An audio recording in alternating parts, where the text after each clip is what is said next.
Welcome to another Q&A. And as has been the case lately, guys, I may end up just recording through the full 3-hour record time on this laptop. So the last question may be cut off. We'll see. Hopefully it cuts off at a good point if we go that far. So that means any announcements, anything I got to say it now. So I do have a few announcements. Remember to everybody subscribe to the up-and-coming fitness channels that I'm linking in the description box. These are people that I really like their vision and the direction they're going to go, and I can't wait to see how their fitness channels evolve. So let's feed that so it can happen faster. What else? Anybody interested in getting another better upgrade manual, but you don't have any way to send money, or $50 is just out of reach right now? I have a time stamping job, probably 3 to 4 hours worth of time stamping, little side project that someone can do if you have time for that. If you don't mind listening to my voice for about 4 hours and doing some time stamping, I have a little side project that if someone will do that, I'll send you another better upgrade manual. You can save $50 and get something that's worth a hell of a lot more than $50. And so if that's you, if that's your situation, and that sounds good to you, email me at netherbeastunderground@gmail.com. Okay? And I'll explain the projects, no big deal. It's just some time stamping, and we'll work it out, okay? So, anything else? Guys, just some positivity to share here. The testimonials, the things I'm getting by email, the saved lives. Some of you have saved your own lives with some of this information, or others' lives. Some of you have discovered things about yourself that put you on an incredibly exciting path compared to the one you were on. A lot of you are getting great gains in the gym, which is also a great outcome, of course. But health gains, well-being gains, emotional gains, things like that. All kinds of gains are being reported. It's very exciting. And I just want you all to know that we're all in this together. Okay, we're all doing this together.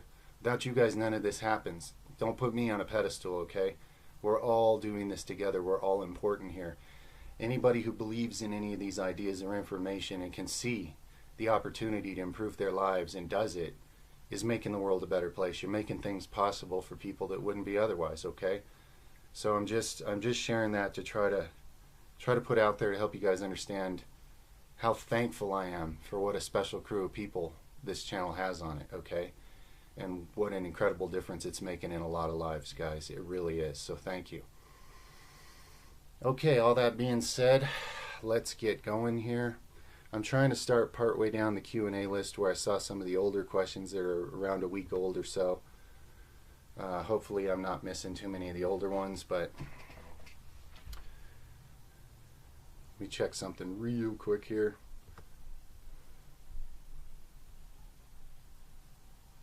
Okay, here we go.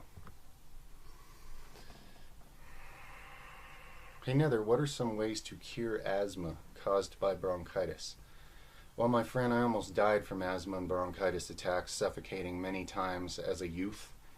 And I can tell you now that if I wouldn't have consumed dairy, I wouldn't have gone through all those suffocating experiences. So the very first thing is, if you consume any dairy in your diet at all, eliminate it all and report back in a month whether you have any asthma or bronchitis anymore, okay? Much love, my friend. Next question. That's right, I'm doing names here. The Sheriff.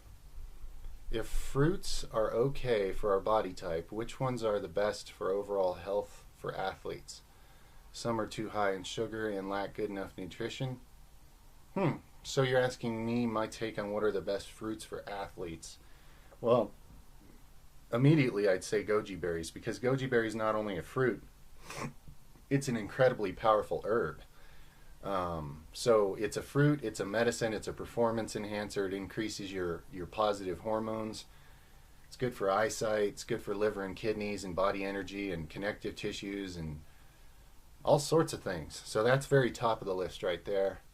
Other special fruits, you know, there's any super fruit out there that people call a super fruit.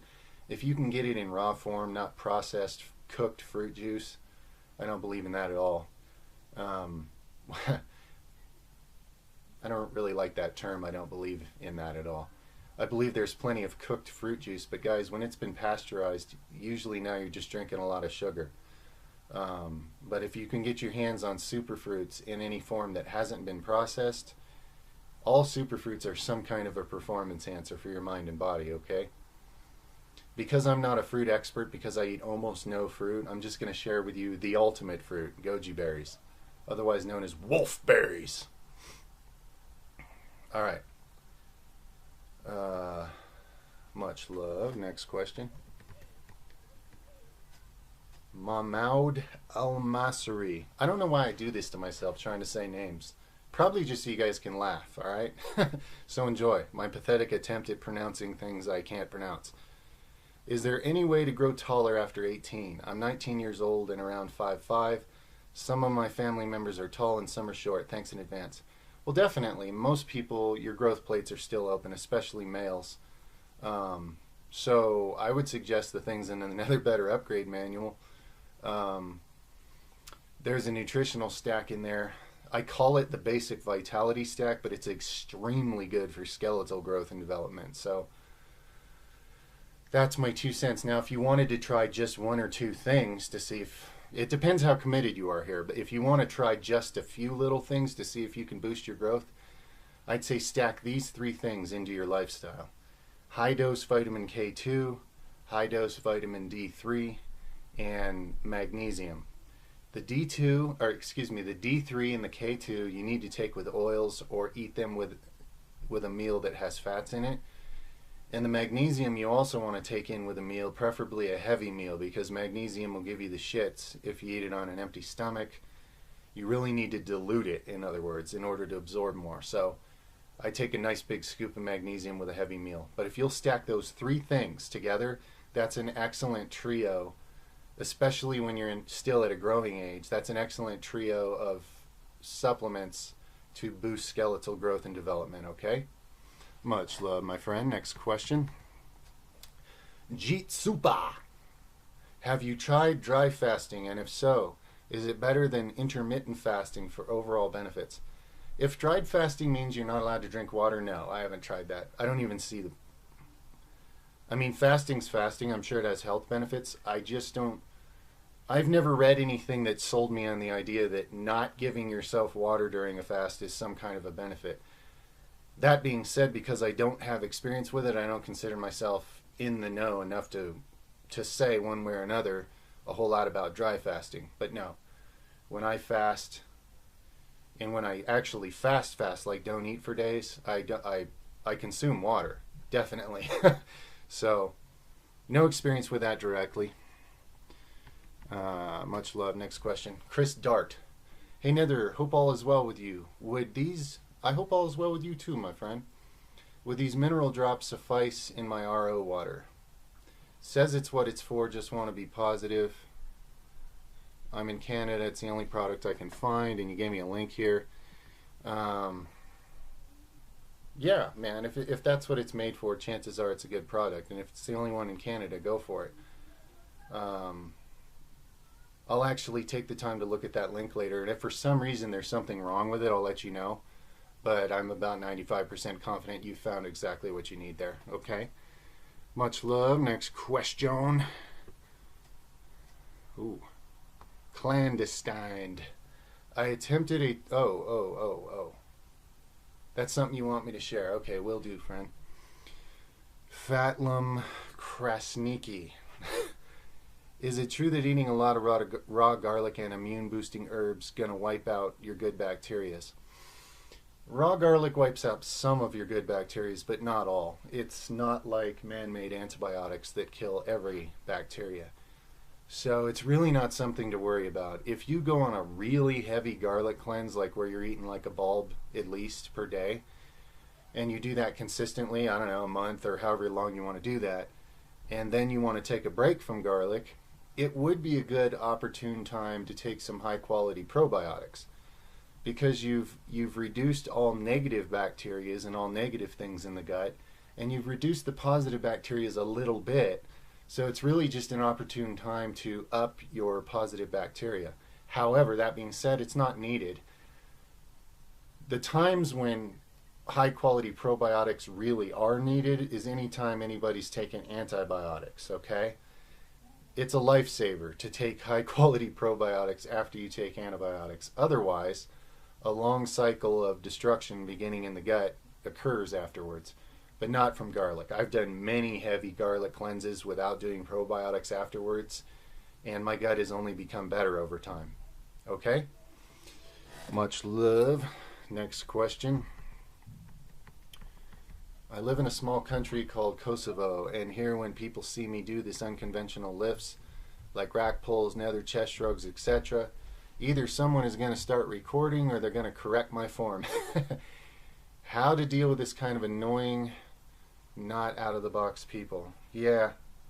Well, you got to make it clear to them that you're not looking for a correction. You got to have even your body language and your vibration, how you feel about what you're doing. If you're really confident about what you're doing, less people are going to try to intervene and correct you because they're going to pick up on that vibe that this guy's not looking for our opinion. Now, there's still going to be nosy, annoying people, especially in a public gym. You know, I've had old grandmas interrupt my workouts to criticize me and say it looks dangerous, and they know nothing about what I'm doing, obviously. You know, I understand how irritating that is, but just know that the more you believe in what you're doing and the more you make it clear to people that you're not looking for their opinion, you're doing something different here that they don't know shit about, that'll at least start creating boundaries to where they realize that you're not going to stop your workout and listen to their crap every time they're trying to correct you. Make it clear to them that you're here to bust ass and you've got a goal and you've got something you're doing and you don't have time to be stopping and talking about it with talkers because you're a doer, okay? And I know it's just not ideal. It's not ideal working out at a public gym if you do anything exceptional. And that's become more and more true as time's gone on. They've watered down public gyms now to where some of them, as far as I'm concerned, you're not even allowed to train in there. You can't. You have to quietly sit on some boring machine and slowly extend your leg a few times and read a magazine in order to fit in. So it's like training's not even allowed in public gyms anymore. You can't be a real athlete in a lot of them. So I understand how frustrating that is. That's one of the reasons I have an entire, body weight bodybuilding program as one of the programs in the Nether Better Upgrade Manual, because in some cases it's better to just train on your own with a lot less equipment than it is to go into a gym with all this great equipment that you're really not allowed to use in any creative, exceptional way, It's like all this potential sitting there in a gym going to waste because human beings have now watered it down and put it in such a tiny ass social box, what's acceptable to do in a gym. So before I rant too much, that's my take on it. Have confidence, believe in what you're doing, make it clear that you're not looking for their opinion and you're there to work, not talk. And have confidence. And yes, certain people will act like victims. They'll act like you've victimized them somehow by being rude or being aggressive because you're not stopping to let them ruin what you're doing. But at some point you gotta harness that yang energy and believe in what you're doing and make it clear to people you're not open to being interrupted and stopped from your own progress just because they don't want to progress at anything. Don't be afraid to shine brighter than those around you, even though many people will choose to take offense to that. Instead of stepping up with you, they'll try to grab you by the ankles and pull you down. But if you don't sink into their vibration of bullshit and fear, they'll just slip off your ankles and they'll fall deeper into their own hole of weakness, and you can just continue to rise up and be who you are. Be a light, my friend. Much love. Grobloom. How to treat tooth decay naturally without going to a dentist. Look up Weston A. Price and Pottinger's Cats in the links below, okay, to get you started. And if you want to get another better upgrade, it's full of things that regenerate teeth and skeletal structures also, okay? That's very much addressed in there. Because like I've made it clear before, if you're going to lift astronomical weights in strange positions most people don't even ever try like I do, you got to bulletproof your tendons and joints and bones and all that stuff, There's a lot of people that if they did the things I do at even half the weight I do, it'd be Snap City. And that's because I've really upgraded my skeletal connective tissues, and the Nether Better Upgrade Manual is excellent for that. But if you want to look elsewhere just to educate yourself a bit on how to regenerate teeth, which, you know, I know the medical profession doesn't believe in, but it's entirely doable. And you can learn about all sorts of testimonials of that and so forth by researching Weston A. Price, his life's work, as well as the Pottinger's cat study. I found that to be eye-opening. So check those out below. Much love, my friend. Hungry Dumpster. Thoughts on Stan Efferding's vertical diet. Somebody asked me this a while back. I took one look at it. I said, I have no idea what that guy eats. Why don't you send me a link? So they did, and I took a look at it, and it was just like, red meat, more red meat, it's more anabolic, blah, blah, blah. I would say this. The little bit I've seen on that guy, he's a very competitive dude, very strong. I wouldn't say anything against his training. He's obviously doing something right because he's a strong guy, and you know, he's exceptional in some ways or whatever. But when it comes to diet, I didn't see a single thing in what was sent to me that reminded me of anything that had to do with wisdom or health or longevity, okay? So that's my 2 cents on that. I think the guy's, you know, good at bench pressing and stuff. I don't think he understands diet at all, to be honest with you. At least not if health and longevity and well-being is any of your goals. Much love. Next question. Jaden Harrison. Hey, Nether, got a couple questions. One, does hanging on a bar with one arm strengthen your arm tendons? Sure, to some degree, absolutely. Especially if you relax the muscles enough to feel the tendons getting stretched on, you know.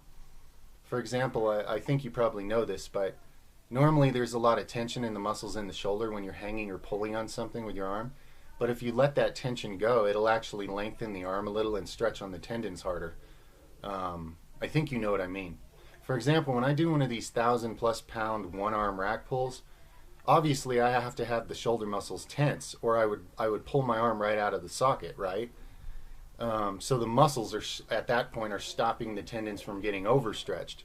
But when you're just hanging with your body weight on a pull-up bar, you can totally relax your shoulders and maybe even use a wrist wrap and hang there for a really long time, so your grip isn't an issue. And just hang as long as you can stand on each arm each day, just to keep lengthening those tendons. However, also keep in mind, lengthening tendons adds to flexibility and stuff, but there is a point where that's good up to a certain point, and then there's a point where it's not, where your tendons get too loose and they're popping out when you don't want them to. So just keep all that in mind. But sure, you could do that. Your second question, can you make the bicep wider? If so, how? Yes, you can. There's an inner head and the outer head to the bicep. That's why it's called bi. It means two. Just like your legs, you have the inner muscle. Take your quads, right? You got the inner teardrop side, and then you got that outer sweep side. And depending on which angle you tend to do more leg work in, like people with their legs way out like this usually will develop the inside of the leg more. People with their, pigeon toe like this will build that outer sweep more. And it's the same with your biceps. By aiming inwards on bicep-related activities versus very wide grip, okay, like where you grab a barbell and put your arms out as wide as you can reasonably curl it, you work the inner versus the outer head doing that by adjusting hand width, okay? Just like with legs. It's if you angle the hands way out wide, you're hitting one head harder. If you angle the hands way in narrower, you're hitting the other head harder, okay? So make sure you do that. Go to both extremes. Do some of your bicep workouts very based on wide, where your hands are way out wider than your shoulders, and do some of them very narrow grip, like hands together, okay? And you'll notice, do 20 sets one way, and then the next day feel which part of your biceps is more sore. Then the next time you do a bicep workout, do the opposite extreme. If you went wide the first time, now go super narrow. Do 20 sets, and the next day feel where the biceps more sore. And you'll literally be able to know then exactly which part of your biceps that exercise specializes in and will add to that area. So look at the shape of your own biceps, try those different extremes, and then you decide where you want to add more mass, and you can control it that way. Like a scientist. Woohoo! Much love. Next question. Your next question says, what are exercises to strengthen shoulders so they feel strong as hell? Thanks so much, Nether. You bet, man. Well, shoulders being a bit complicated, having 3 different heads that pull 3 different directions, a lot of people mess up here. Because if you only strengthen the front of your shoulders like a lot of gym bros do, what do you bench? What do you bench? What do you bench? You end up looking like a silly ape and having messed up shoulders. You can even destroy your shoulders. I think where a lot of people lack is in the rear delts. Oh man, how to make them strong so they feel good. You know what? I think that my super duper shoulder set activity is really good this way. Take a couple dumbbells that's heavy enough that if you do lateral raises with good form, you start failing somewhere between 10 and 20 reps, okay? We don't need to overthink this. Just anywhere between 10 and 20 reps, you start failing. Now, don't drop the dumbbells. Do some cheat reps. Use some body English till you really feel like you can't do any more lateral raises. Now, don't drop the dumbbells. Start pressing them overhead, okay? When you can't do that with good form, use body English and throw them up and resist them on the way down and burn them till you can't stand it. Then, still don't drop the dumbbells. Lean forward. You can even put your head on a wall or something and do rear delt swings until you cannot stand it or hold on anymore, okay? This is a really big, brutal, super duper set for shoulders, but it keeps for example, it keeps the lateral head working the entire time, because when you're working your front delts or your rear delts, you're still partially using the lateral. It's an amazing shoulder builder is what I'm getting at, and it hits all three heads, which is what's important to me here. There's a lot of people that are just like, oh, overhead press, just heavy overhead press. Yes, you'll build a lot stronger shoulders, but not your rear delts. And if that's not being addressed, sooner or later it's going to cause you a problem. So that's why this is what I would hand out as a way to build up the shoulders altogether. It's a badass super duper set. One or two of those, and you've done so many reps with so little rest and time under tension on your entire delts that they'll be smoking. Much love, my friend. Jordy Baker. Hello, Nether. What's your opinion on a healthier diet? A high carb, low fat vegan diet or a high fat, low carb vegan diet? Well, Jordy, it totally depends on your metabolism, and this is why I really think that anybody serious about health or any serious athlete should get a glucose meter or some way to test your blood sugar. I realize somebody linked a newer way to do that where you don't even have to poke a hole in your fingers. The technology is getting so easy. So somebody link that again if you want, for anybody interested, and I'll try to remember to put it in the information box if you do. I don't mind the little needle poker thing. It doesn't hurt at all. But anyway, a glucose meter is cheap, and you can test every meal how it affects your blood sugar, and then you know what kind of metabolism you have and how different foods affect you. For me, it's important to stay low carb. It is. I have a caveman metabolism. But there's a lot of people that's not the case. And in your case, you may find that the more high carb version of that is actually going to help you perform better at life and as an athlete. So I can't tell you from here, man, because we didn't all get the same digestive tract. There's a lot of genetic variation there, more so than what mainstream science has even tried to acknowledge for some reason. Maybe they're just not aware. I don't know. But it's true. So all you can do, Jordy, is experiment with both of those. Set up a high carb, low fat vegan diet for yourself and do it for 1 or 2 months. Observe any changes and document any changes in your body, in your performance levels, in your mindset, your well-being, everything. And then do the other version. Do the high fat, low carb vegan diet that you designed for yourself for a month or two, and mark down your notes on that. And then you'll know. You'll know how it affects your physique. You'll know how it affects your training, your sense of well-being, how good you feel, stuff like that. That's what you got to do. I'm never gonna lie to people and say, oh, here's the diet for humans, because there is no such thing. We have different blood types, for crying out loud, different human beings. Completely different genetic origins, in a sense. So the digestive tract is very diversely different on different people, man. So it's really a self-mastery thing. So those are a couple tips on how you can hone in on your own metabolism. All right? Much love. Hungry dumpster. Does masturbation or sex have any effect on training and muscle growth? Oh, I'm sure it has some effect, but I think people that worry that it does or really believe it does, I think on them it has a lot bigger effect than others. There's other people that I don't think they've ever even considered that, and it probably has so little effect on them that it's not even noticeable, whatever the difference is. Now, as a male, when you shoot your load, you lose a lot of zinc, among other things. This is one of the reasons high-quality zinc's included in my Nether Better Upgrade Manual. Humans are already deficient in zinc. So if you're a porn addict and you're jerking off all day, what can literally happen is you can lose so much zinc out of your body, your brain can start shrinking. A lot of the same things that sperm's made out of, your brain's made out of, okay? This is where it comes down to nutrition again. If you have high enough nutrition levels, obviously you could afford to be giving some of it away like that on the regular. But in a world where people don't, and they end up robbing their own brain nutrients from what they're depositing all over the place, that's where you run into problems. So if you put all the moral conundrums and belief systems aside and just look at it scientifically, the question is, are you depleting yourself of something when you're doing that? Okay? In which case you will notice a performance drop. Whereas if your levels of those things are high enough, sex, for example, should be a healthy thing if the two people actually have some kind of meaningful bond with each other.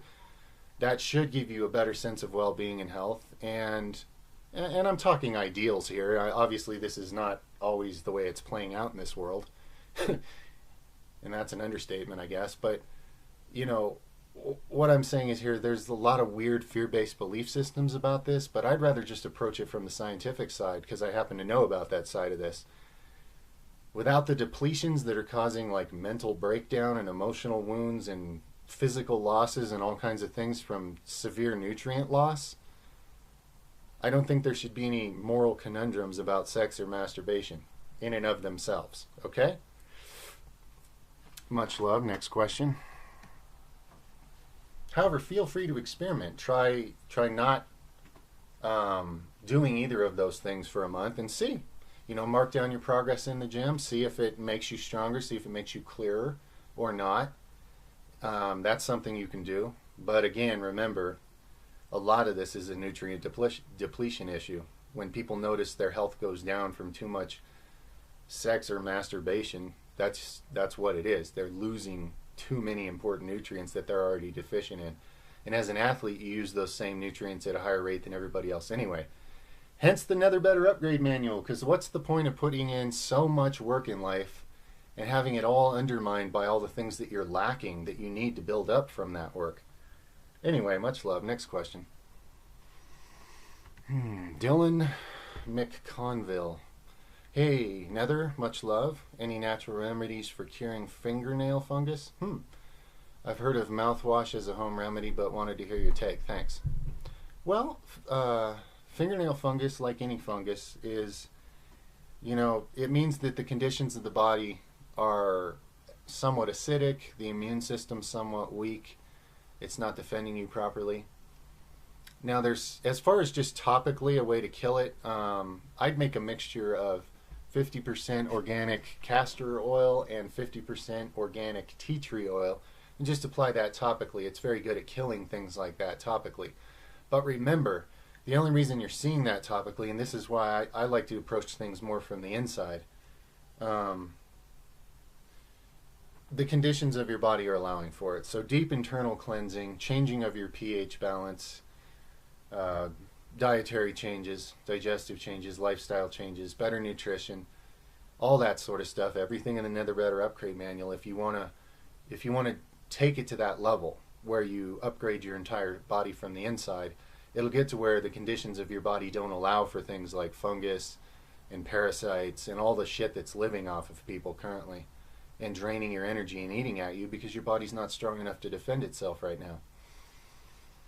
Now, most people, you can live with all these things and go through your whole life, just having, 20% of the vitality you could, but humans have no idea how many different things can live off of your body and your energy sources once the conditions in your body are not vital enough to defend it from all that anymore. But this can easily be fixed, okay? Hence the Nether Better Upgrade Manual. Much love, my friend. Next question. Chris Dart. Hey, Nether. Curious about your thoughts on modern psychiatry. Well, modern psychiatry, statistically, those guys have a higher suicide rate than everybody else. So what's that tell you? To me, it tells you it's just as upside down as everything else that's considered mainstream according to the systems of this world. I have no idea why you'd pay someone who's on the edge themselves to fix you, when the truth is we all have the power to fix ourselves, and we're the best qualified to do so. However, some of you on here may be psychiatrists. I'm not trying to step on any toes. No matter what degree a person may have, you could be an exceptional person and find a way to do special things in that field. So just because, I rant against certain things at certain times, I want you all to know, whatever profession you're in, mainstream medical, law enforcement, government, some of you might be part of the Illuminati for all I know. I'm still talking to you with an open heart and an open mind, and I'm not your enemy, okay? So I'm trying to support everybody in hopes that humans will put aside holding ourselves down and all benefit each other is the idea. So just so you know, not against people getting degrees. I'm not trying to discourage those of you that have taken out a loan and you're in college. That may very well come into use at some point, okay? Just know there's multiple sides to anything, and just because I go on a rant about certain systems in this world and how far from ideal they operate, does not mean I'm trying to talk down to any of you or disrespect what you're doing or working at. There's no saying what your path and your process may lead to, and I believe in you all very much. I just needed to put that in there, okay? So much love. Next question. What was that question? What was I ranting about? Oh, modern psychiatry, yeah. Okay. Next question. Oh, I can't help it. I got to say more. Another thing about psychiatry. A lot of the things that this world labels as mental disease, if people simply had a different belief system about what it was, they would find that they could use it as a gift. But because they buy into the idea that there's something wrong with them, that immediately slips you into victim mentality for the rest of your life and makes you an ineffective person that can't help yourself or others. And again, this is all based on belief systems. But before we're going to go any further, let's move on here. Much love. David Twiley. Greetings, young Padawan. Do you know of any reliable website on information about crystals, stone, and where I could purchase some? Thank you and much love to you. No, David, I don't have a go-to place to buy them. The truth is, you can Google any place and just look up its reputation, and if it has good reviews, you don't have to worry about it, man. These precious stones are precious stones. It doesn't matter a whole lot who's selling them, to be honest. What matters is that you use your intuition to pick whichever stone jumps out at you or speaks to you for whatever reason, and don't overanalyze it. Whatever stone you like for some reason is the first one you should get. That's the way this works. That's my little tip. Much love. Parsa Khazra. Hey Nether, what are your thoughts on bentonite clay? It's included in the Nether Better Upgrade Manual, so that should tell you something right there. Bentonite's a great cleanser for the digestive tract. I would say take it on an empty stomach, because then it does what it's meant to do best. You don't want to mix it with meals. It wouldn't hurt you, but it works its best on an empty stomach, where it can sweep through your gut and magnetize. Using its own surface area, it can magnetize as much of the unhelpful things from your body as possible on its way through. Mix it with some water, drink it. It's almost tasteless, totally harmless. My youngest son demands it from my wife. Every time his tummy feels off, he knows that that's what he wants. So it's really good for health. It takes radiation and all the common contaminants, of which are many, out of people's digestive tracts. So yeah, those are my basic thoughts on it. Much love. Next question. Yo Nether, I usually feel weird after... Oh, this is Maro 105. I usually feel weird after eating a meal with garlic and onions. Is it possible to have an allergy to both? It is possible, I think, but that is so rare. What's more common is when you have a lot of parasites and yeast in your body, the die-off reaction, it's called a Herxheimer reaction. Check in the links, guys. I'm including that too, as we're expanding on all this great knowledge that you guys are applying more and more. Herxheimer reaction might be what you're having, where it can make you feel nauseous, weird, confused, even drunk or drugged. And if you're feeling that, like a lot of weird mental fog, almost like you're being drugged by something. That's what it is. It's a major die-off of all the parasites, yeast, bacteria, fungus, lots of candida. All that shit is dying in your body, and the chemicals of their death is floating into your brain. And yeah, check out Herxheimer reaction. It's much more likely that's what you're dealing with than an allergy. Much love, my friend. Hungry Dumpster. How do you get rid of stretch marks and loose skin? I'm 16 and I lost over 50 kilos. Wow! And this continues to bother me. Yeah. Well, I'll give you the basic skin stack that I give out on pretty much every Q&A. Organic go-to cola, food grade diatomaceous earth, and bee pollen. And as always, be cautious with bee pollen. Take very tiny doses at first to make sure you don't have an allergy. Once you confirm you don't have an allergy, you can consume as much as you like. It's one of the best super nutrients on this planet. So, yeah, that's a great little triple stack there. If you want to do even more to help your body regenerate and upgrade its cellular structure from the innermost part of your bones clear to the surface, I would recommend another better upgrade manual. Much love. Next question. Robin. Hey Nether, I've been searching for more fun ways to do cardio. Punching and kicking cardio seems the go-to, but I was wondering, what about doing cardio with a wooden sword and shield? Practice strikes on a dummy. Would this benefit me the same? Sure, man. When it comes to cardio in and of itself just means let's get our heart rate up. So I always tell people, if there's something fun you like to do that gets your heart rate up, I don't care what it is, go for it, man. Because that way it's fun and it has multiple benefits to your life. For one, it'll be easier to stick to because you actually like it. You look forward to it. And for two, when you're doing things you're having fun, that releases a bunch of positive endorphins, which is good medicine for the body, which in the long run affects your gains in your life. So, yeah, man, 2 thumbs up. Why not? I've done stuff like that. I've built like big, or used an old tree trunk or something and just built weapons and just beat the shit out of it as hard as I could, for hours. As a kid growing up, that was, well, even sometimes as an adult, that's a way I like to exercise. There's nothing like hitting something with a sledgehammer as hard as you can from every different angle. That's excellent training, excellent functional athletic training. So, absolutely, man. Train like a knight in shining armor. Why not? Great way to get cardio. Fun, too. I wish I had big Nerf swords and a whole group of adults. We could just go sword fight the shit out of each other. I know this sounds corny, but that I've never done it, and I forget the name right now, but that thing where adults get together and they do like big old fantasy role play battles. Now I know I probably wouldn't get along with the politics of anything going on there, and I'd probably get kicked out just like I do everything else. But I think it's really cool that adults would even do something like that, Talk about stress relief and just like improving your life. Let's just invent a fantasy world where we can all have sword battles and stuff, I think it's really cool. Somebody link the name of that. I know you know what I'm talking about. Hey, Nether, this is Samir Muhevic or Mujevic, Samir. Okay.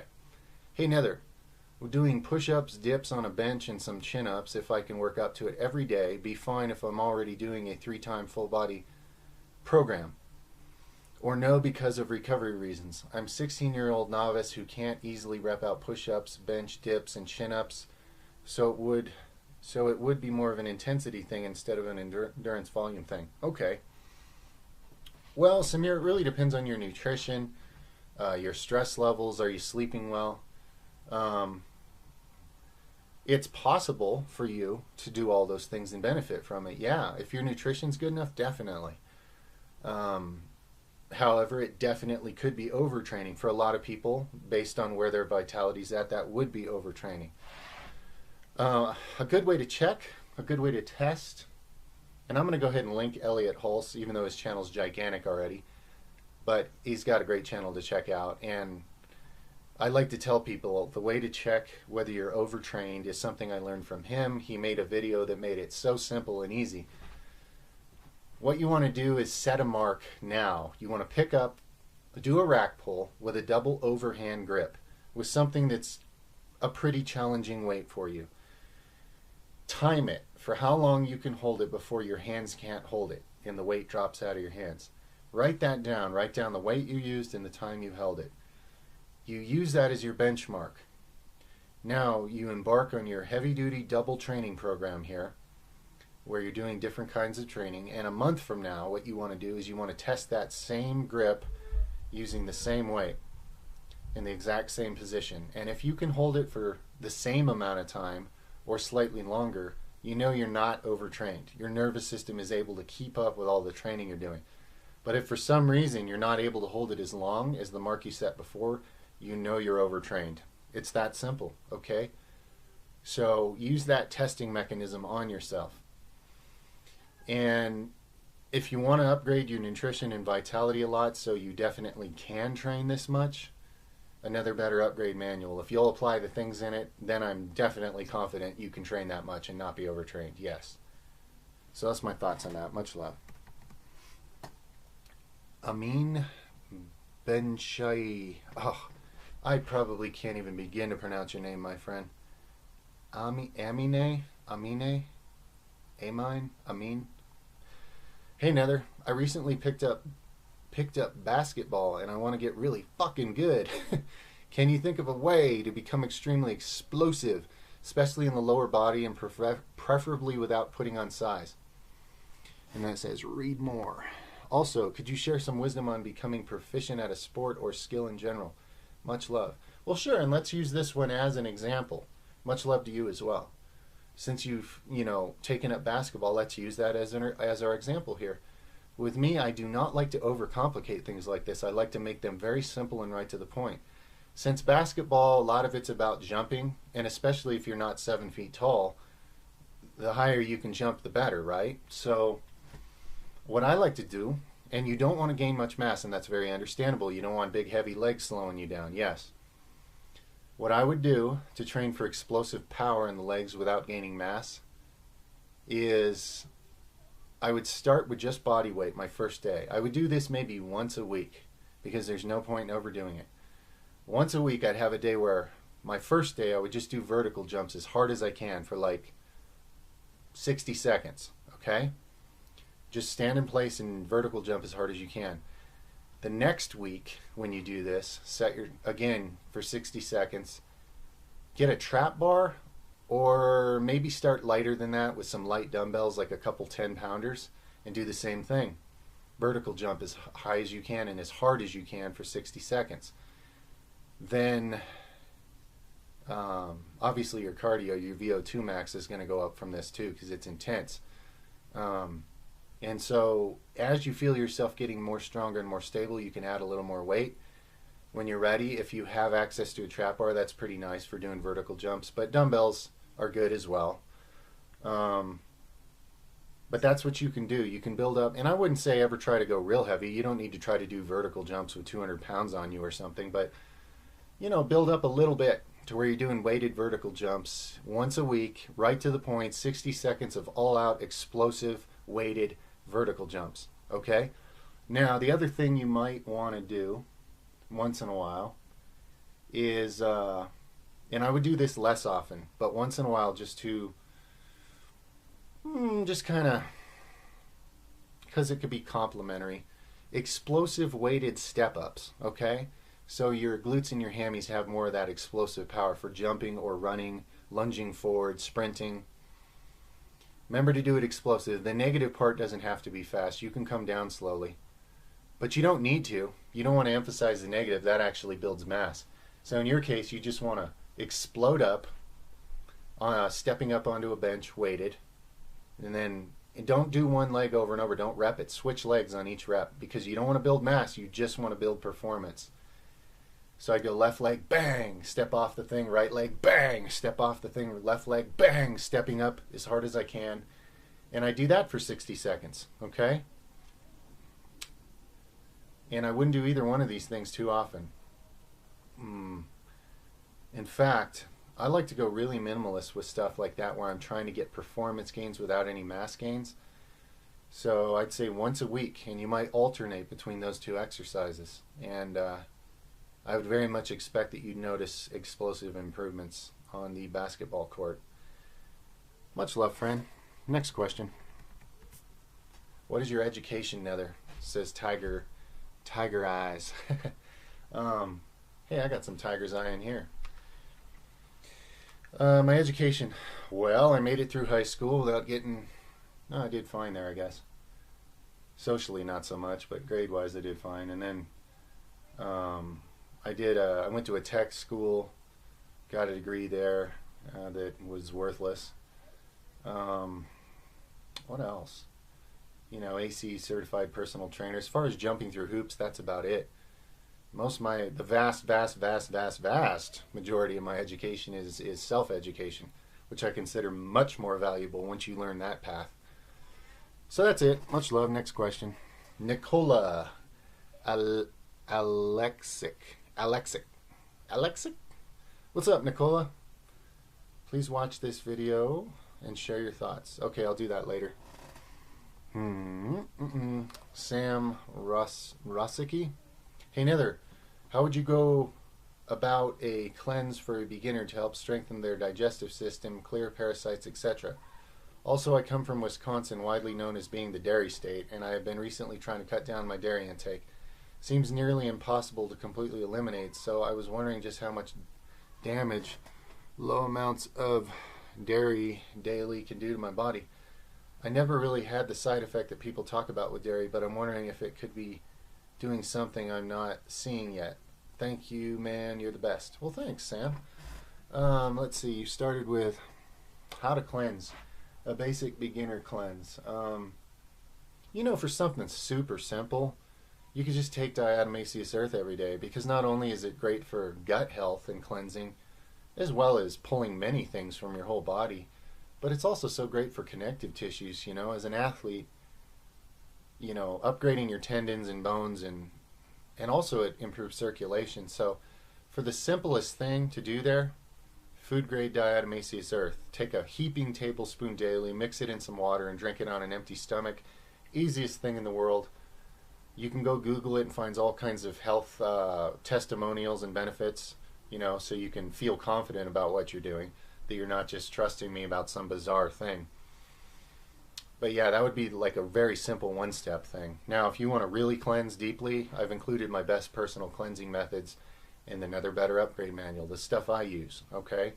The methods I use. That manual's a pretty big commitment because there's a lot of things in there to learn how to implement into your life.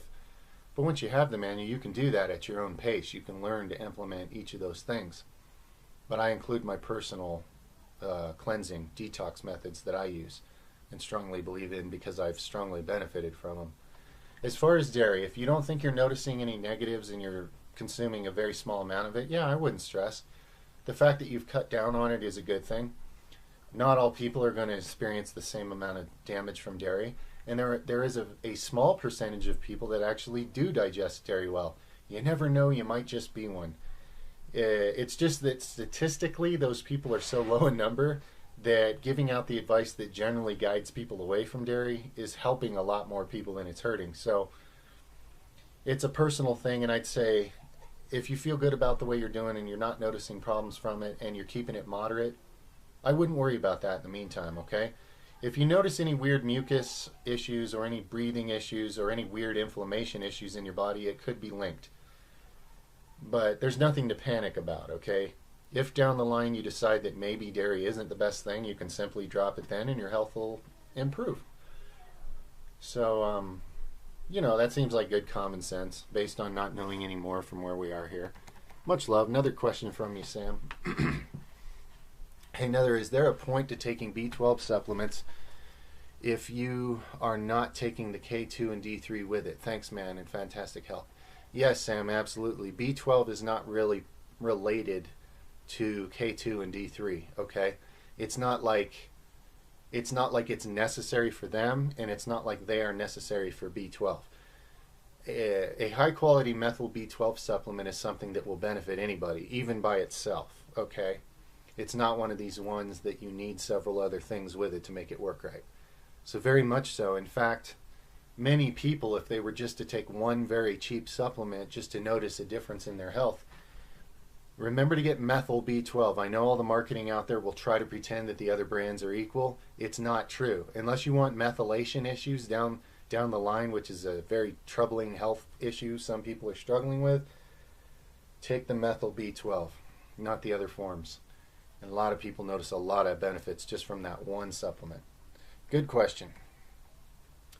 And for those of you out there who think that, oh, I'm not a vegan, so I don't need B12, just so you know, all the modern studies show that almost everybody's deficient in it. It's a myth that it's just the vegans, okay, that are B12 deficient. That's a myth.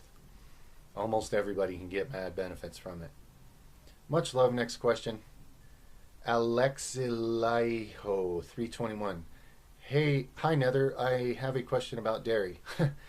So I get like 70% of my protein from dairy because it's the cheapest and most convenient way in my country to get protein, because usually meat and fish are expensive. My question's this. Are all dairy products bad? When I say I get my protein from dairy, it usually comes from Greek Bulgarian yogurt.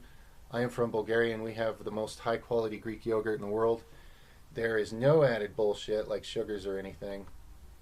And like you saw in the USA, yeah.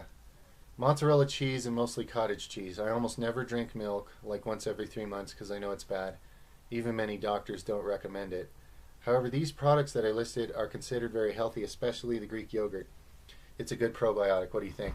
Yeah, and I think that where you are, it's probably raw, right? If it's raw, then it's a really good probiotic. So I would say, yeah, that's probably good. The majority of the world, they're dealing with pasteurized dairy, which is absolutely destructive. Raw dairy is way better for people, even if they don't have proper dairy digesting enzymes, okay? And fermented dairy actually does have health benefits when you can get it in a good source like what you have where you are, okay? That is a little bit different than what the rest of us are calling dairy around the world, which is just an abomination and a mess. It's mostly pus and hormones and growth factors and antibiotics that people are consuming, that they think, you know, oh, dairy, it's good for my bones. And the people that consume the most calcium statistically have the most brittle bones of anybody in the world. There's a lot of misconceptions in the dairy marketing industry. But if you're talking about real, raw, fermented dairy products from healthy animals that are living closer to the land, that probably is good. I would stay away from the milk like you do.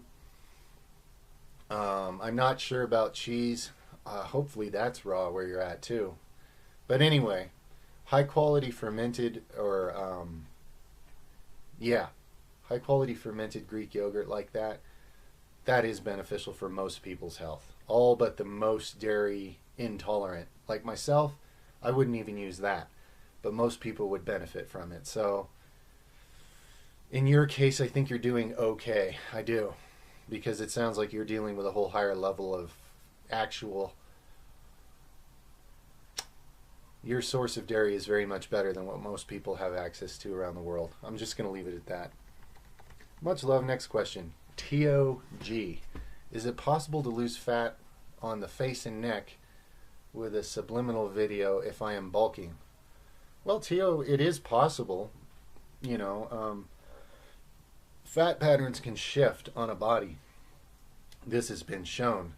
A person can have a certain body fat percentage, then lose it, then gain back the same percentage, and it'll be in a different place based on changes in hormones and other factors. So, yes, it is possible.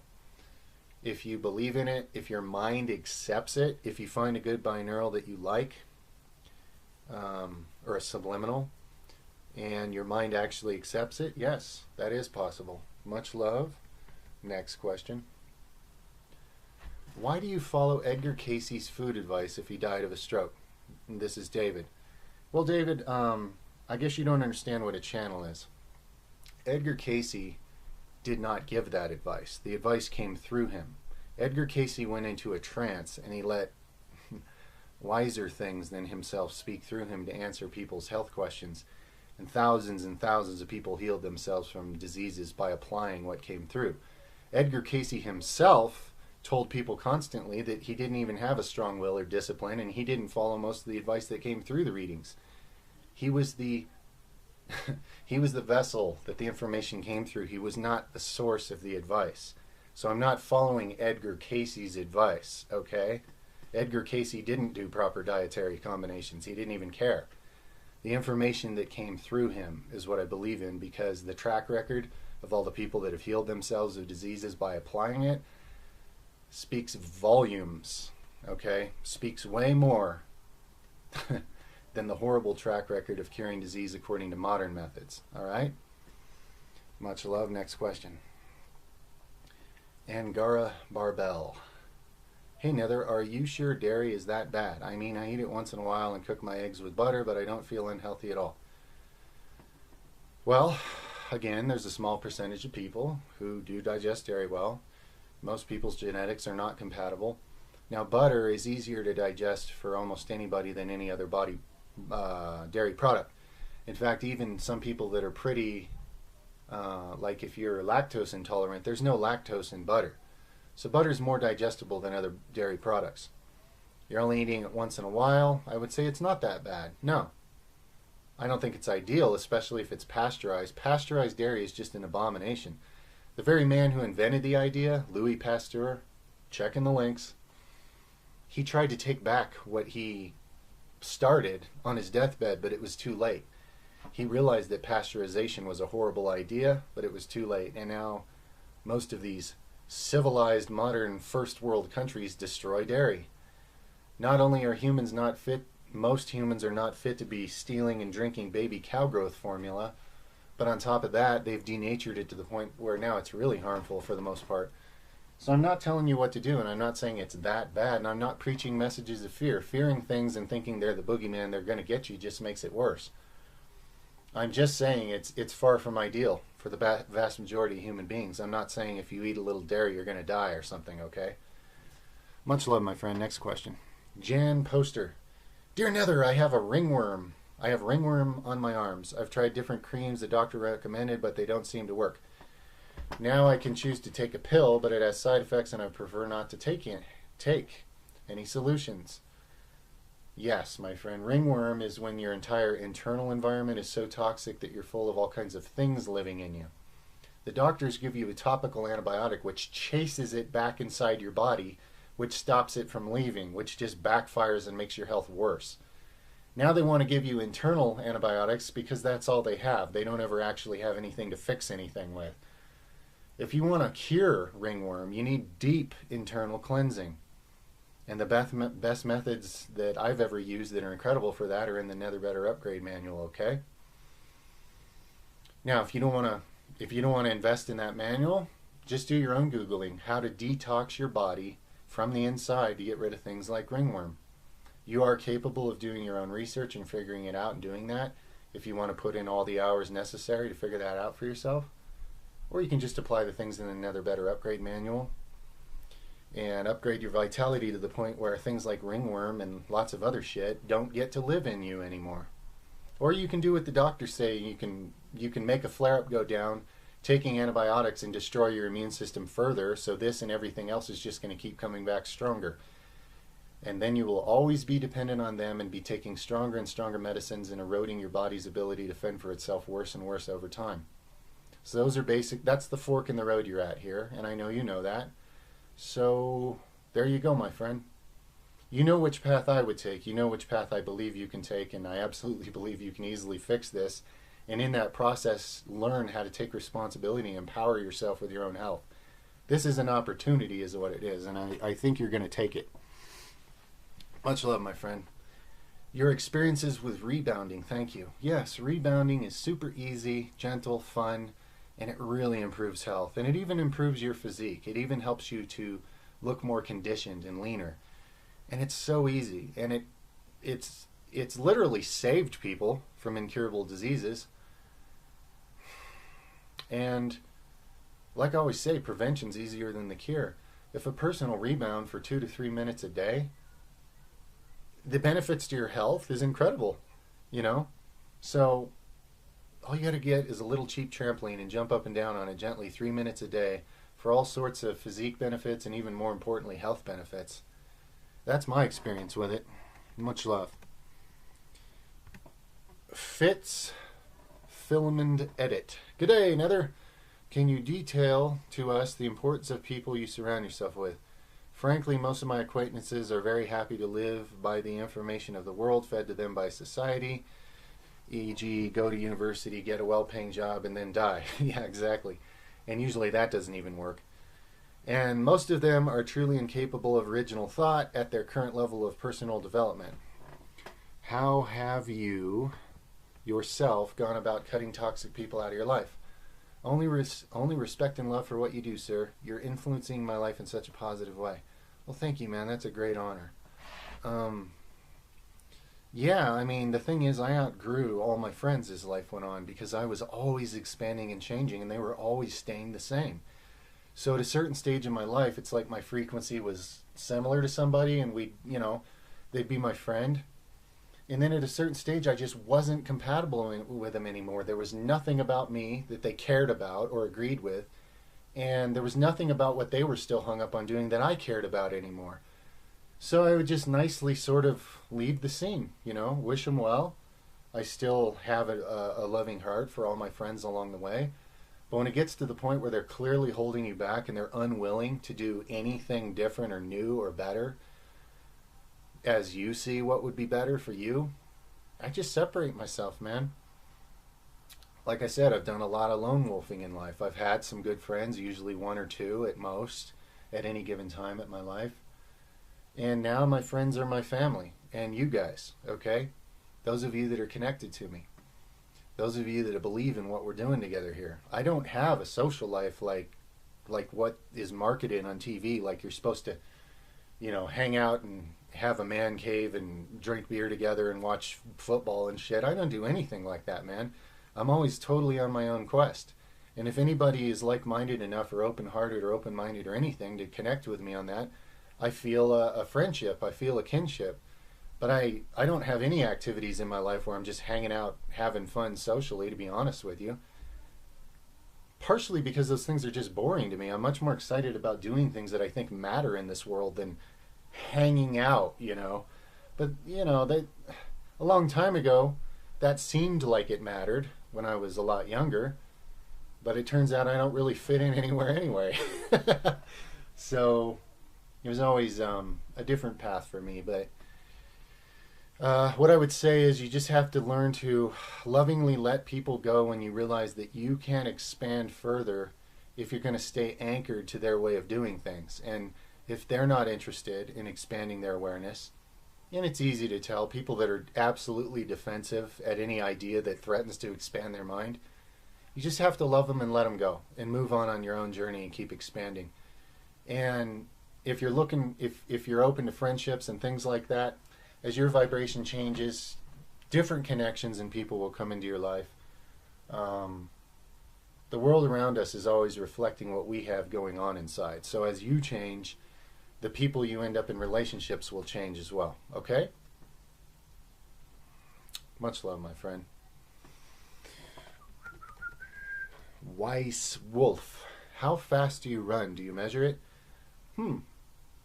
Well, I know I can run over 20 miles an hour even without training because I've run next to vehicles just for fun once in a while to have them test me. So even in an untrained state, I can go over 20 miles an hour, which I think is pretty good for somebody my size. And with some training, I was always a pretty good sprinter. I was always one of the top 5% around in any group for sprinting, naturally, even as big as I am. I'm not built to be the most efficient sprinter, but I have so much power. If you saw me sprint, you'd realize I'm putting in a lot more muscular effort than a more efficient sprinter. But I'm so strong I can do that over a short distance, and I can get all this trucking pretty fast. So, yeah, but it's been a while since I timed it, and I've never trained to see how good of a top sprint speed I could get and had that measured. That would be interesting. Maybe at some chapter I will do something like that. Much love, my friend. Fitz Filmand Edit. What is a good non-toxic body wash substitute to mitigate body odor? Body wash. You can Google all kinds of natural, healthy herbal soaps these days, and some of them smell good and they feel good. There's a lot of options out there. Now, I just don't give a shit. Like, my idea of a body wash is just to take something and scrub the loose skin off me under some clean water. Now, as far as covering smells like deodorant, There's people that use different essential oil sprays mixed with sea salt, I think, and there is a lot of natural products. There's herbal paste type things you can make, totally non-toxic and good for you, that totally work as deodorant.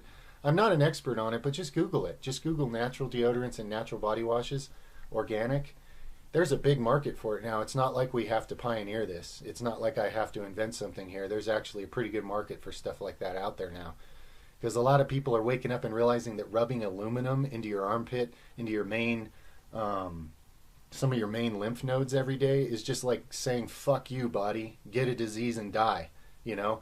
And putting fluoride in your mouth every day and bathing in city water with 300 something chemicals you're soaking in your skin every day. Man. So anyway, I like the way you're thinking here. Google that. You'll find there's all kinds of options now. Both products you can buy as well as formulas that you can make at home. All that information is very, very prevalent these days. So just pick something you like, experiment with it, get a smell or a product that you like to make cheap, and you'll be good to go. Much love. Next question. Ardit Hajdari. What kind of foods do you use to feed your kids? Okay, well, my kids, I'd say in the course of their life, we've averaged probably 85% plant foods, probably 15% animal products. I've fluctuated back and forth on how much of what we're feeding them. Let me give you a kind of an example day. Now, every day we mix a very special herbal product with concentrated greens, a variety of adaptogenic herbs, cleansing herbs. I give them that drink with some other supplements. They get B12, they get iodine, they get silica here and there. They get ginkgo biloba. I give them cod liver oil sometimes, and other times I use just flax oil. I give them vitamin D3 and vitamin K2 so their skeletons and immune system and everything can develop fully. And it's working. They're big, strong boys, man. And let's see what else. As far as foods throughout the day, it's different on different days, but an average day might be like big pile of vegetables with some quinoa, like cooked vegetables and quinoa. Sometimes it'll be like vegetables and beans. I feed them a lot of that. Sometimes they eat oatmeal. Actually, one son eats oatmeal, the other one doesn't. My younger son has a digestive tract more like mine, and my older son has a digestive tract more like his mom. So I actually feed my two boys a little bit different. My older boy eats grains more. He can tolerate it more, so he eats like 7 sprouted grain bread and stuff like that. Try to think here. I use pea protein sometimes in their shakes to add to their protein. So a lot of vegetables, sometimes fruit. I make sure they eat fruit on an empty stomach, of course. They get a variety of fruits throughout the year. Now my younger son eats some eggs. My older son doesn't like them. He eats some chicken. I give them bone broth sometimes. That's about all on animal products with my boys. The cod liver oil, some eggs, and some chicken or turkey. I can't think of any other animal products that they consume. So a lot of vegetables, a lot of quinoa, a lot of... they both do pretty well on rice. I give them brown rice or even more exotic rices like this like Emperor black rice, and you know, at a health food store you can get some interesting varieties of rice these days. They don't do any dairy. They don't do any gluten. We stay away from those for sure. What else? What else is key that I could tell you that we feed them? They like popcorn for a snack, so I let them eat huge bowls of organic popcorn. I pour like high quality olive oil, extra virgin organic olive oil, or extra virgin organic coconut oil all over that popcorn, as well as Celtic sea salt or pink Himalayan salt. So their popcorn snack becomes like a healthy oil and an electrolyte boost.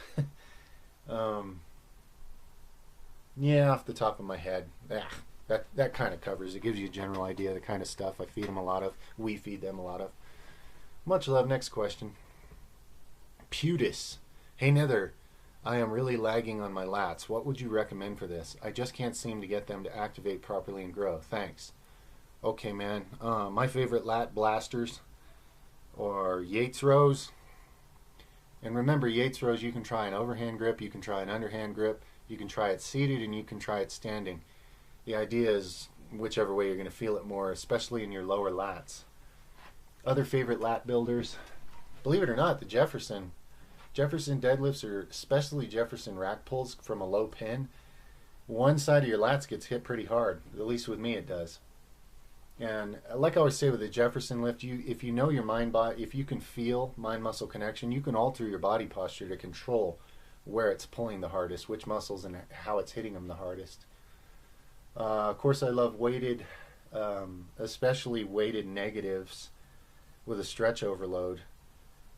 Usually using a chin-up grip, like an underhand grip like this, doing heavy negative chin-up overloads. What else for lats? You can try nether rows bent completely over with your back flat, okay, and try to focus on pulling the lat. I mean, a lot of this, believe it or not, still comes down to mind-muscle connection, the ability to control where you're pulling. Another thing I've noticed is one-handed, the way I usually do one-handed pull-ups, and I realize my way of doing them looks kind of different from most people, the angle I'm hanging at, hits my lats pretty hard. Now I realize not everybody's ready to jump up there and just start doing one-handed pull-ups, but you could do assisted one-handed pull-ups, where you're pulling everything you can with that one hand and you're just helping just enough with the other one on the positive part. That can be a good lat blaster. Also, you could put some wrist wraps on, some weight straps, hang from a chin-up bar, hands forward, and just contract your lats. Don't use your arms, okay? The same way another row doesn't use arms for rows. Just sit there and squeeze both back and down, especially as hard as you can, both those things with your lats over and over while hanging from a bar without using your arms to pull at all. Yes, it's a short range of motion, but it's all about learning how to connect with your lats and isolate them, and just sometimes that's the best way to get a mind-muscle connection, is by isolating something for a while. So your neuro pathway between your brain and that muscle gets clearer for you, so you can hit it more when you choose to. So what else? Those are some good tips to work with. Yeah, start with those and report back a month or so from now and let me know how it's going. Much love. Fiznik. Hey Nether, how to prevent and get rid of body hair naturally without shaving. I'm 18 and I have body hair on my back and I want to get rid of it because it hides my definition. Okay, man. You know what? Topical turmeric is actually good for this, for reducing body hair. Of course, it stains everything is the thing. You don't want to put it in castor oil because castor oil increases hair growth and thickness. So I would use olive oil, because high quality olive oil is anti-androgenic, which if anything in and of itself would not encourage body hair. And I would make a mixture where I'd put some organic turmeric powder into that olive oil, mix it in. Maybe a better penetrating oil like jojoba oil, Jojoba. Organic jojoba oil with some organic turmeric powder in it, and I'd rub that all over the hairy areas, put a shirt over it or something, or sleep on a tarp or a sheet of plastic or something, because it will stain everything, man. That's the thing about turmeric. But it's anti-androgenic at the topical sense, not when you ingest it in your body. It actually encourages your hormones in a good way, but it reduces androgenic activity at the topical level, so it should help reducing body hair, okay? You can Google that and look into it more. I believe in the East, like in India, a lot of women use it that way, so they don't ever have to shave. They just do they rub that into their skin, and it keeps them from ever developing hair to have to shave. I believe. I think I'm right about that. You can Google it. But I know it has that effect. It's a little messy though. Turmeric stains everything, so you got to come up with some setup where you can put that on those areas, and do it on a consistent basis without staining everything you own. So that'll be the challenge, but you could look into that. Much love. The Sheriff. Oh no, what have I done, Sheriff? Is it okay to have fats like olive oil with high carb meals like lentils, beans, and rice? It is. As far as food combination digestion goes, there's nothing wrong with that. Now, me personally, because I tend towards the insulin resistant side, I would be careful to only add a little oil, just so that I'm not hitting my body with so many types of calories at the same time that it can't possibly absorb them all, and then some of it gets turned into fat or whatever. But for a lot of people with a little faster metabolism, that wouldn't even happen. And as far as digestibility, yeah, that's totally fine. That's a good food combo. Also, is it okay to combine those carbs? Let's see, lentils, rice, and beans. Yeah, I mean, those things are all ballpark similar as far as what your pancreas is going to have to make for enzymes to digest those. Those are all in the same ballpark together. They're pretty compatible. Yeah. I think you mentioned rice and beans are okay. Yeah, most people find that's a pretty good digestible combination. Is it okay to eat a lot of sautéed veggies with those carbs or eat them raw as much as possible? No, it's totally okay. Again, if you're gaining body fat from it, that just means you're hitting your system with too many fat and carb calories at the same time. But if you're not, there's nothing wrong with the digestibility of any of those food combos. The upside of cooking vegetables is that the minerals in them become more digestible. You'll get more minerals out of it. The upside of eating raw vegetables is that you'll get more antioxidants and enzymes out of it. But you won't actually digest as much of the calories or the minerals. So ideally, a person does well to include raw and cooked vegetables somewhere in their diet. They both have their advantages. But no, there's nothing wrong with those food combinations. Much love, man. Time to grow. Hey, Nether, I would really appreciate if you could link my channel. Oh, okay. Will do, man. Will do. I'll check it out and I'll do something on that. Corneliu Fitness. Hey Nether, I've seen your last Q&A that you recommended desiccated liver pills to someone who had a high liver enzymes. I sometimes have them too. I use Silymarin or milk thistle 1 month on, 1 month off, and I also follow a plant-based diet, and I need to take B12. Do you think I can shoot two birds with one stone and take only the desiccated liver and not take milk thistle or hepatic pills and B12 anymore?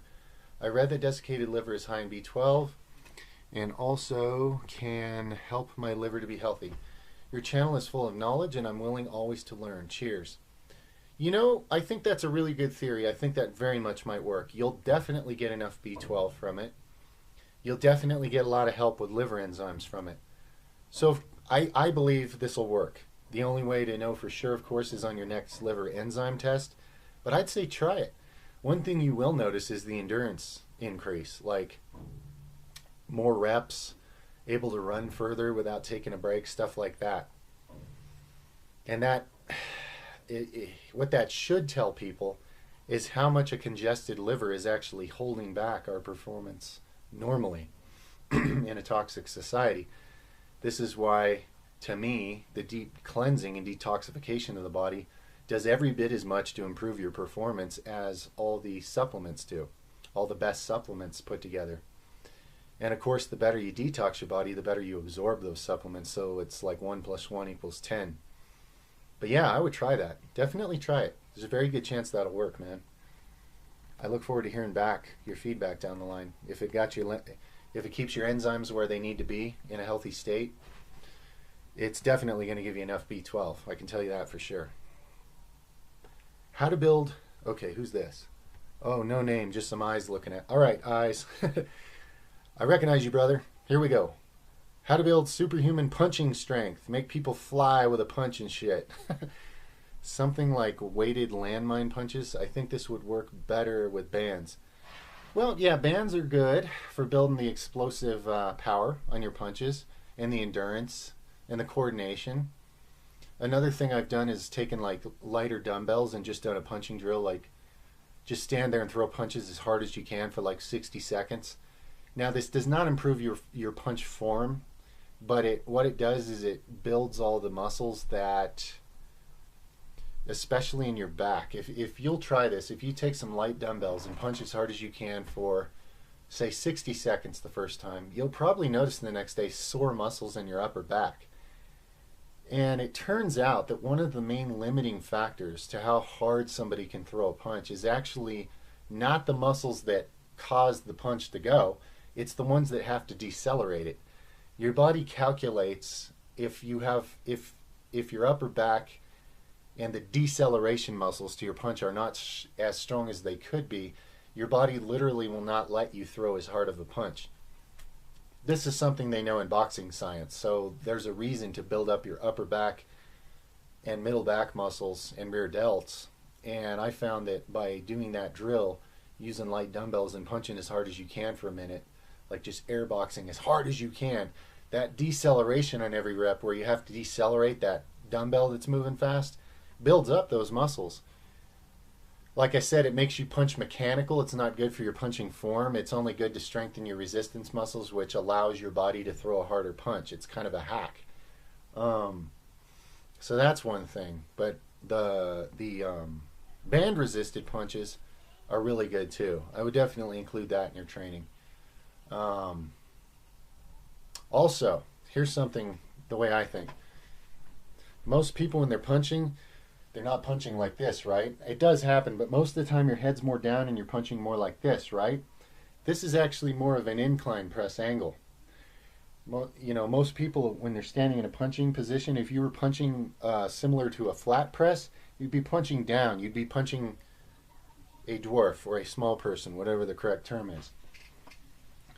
So, what I'm getting at here is that when it comes to pressing movements that you use to build strength to throw punches, I consider incline presses much more relevant for the vast majority of punches you're ever going to throw. Okay? So those are a few tips to work with. Much love. Oh, yeah, and you put up that link. Nice. About a newer, better, easier way to check blood glucose. I'm going to put that in the info box. Thank you, man. Amnesty. Hey, Nether, what is your opinion on NoFap? Oh, shit. I forgot the actual definition of that. Do you believe it has any legitimacy, and do you believe that porn is detrimental to us? Furthermore, could you maybe show us how your neck receives its stimulus? Thank you, and may the force be with you. All right, Amnesty. May the force be with you as well. As far as NoFap, I forgot the literal definition. I know it's a common term these days, and I've been asked this, and I should know the definition by now. I think the definition is just not to watch porn and maybe not to masturbate at all. I don't know if that's the definition.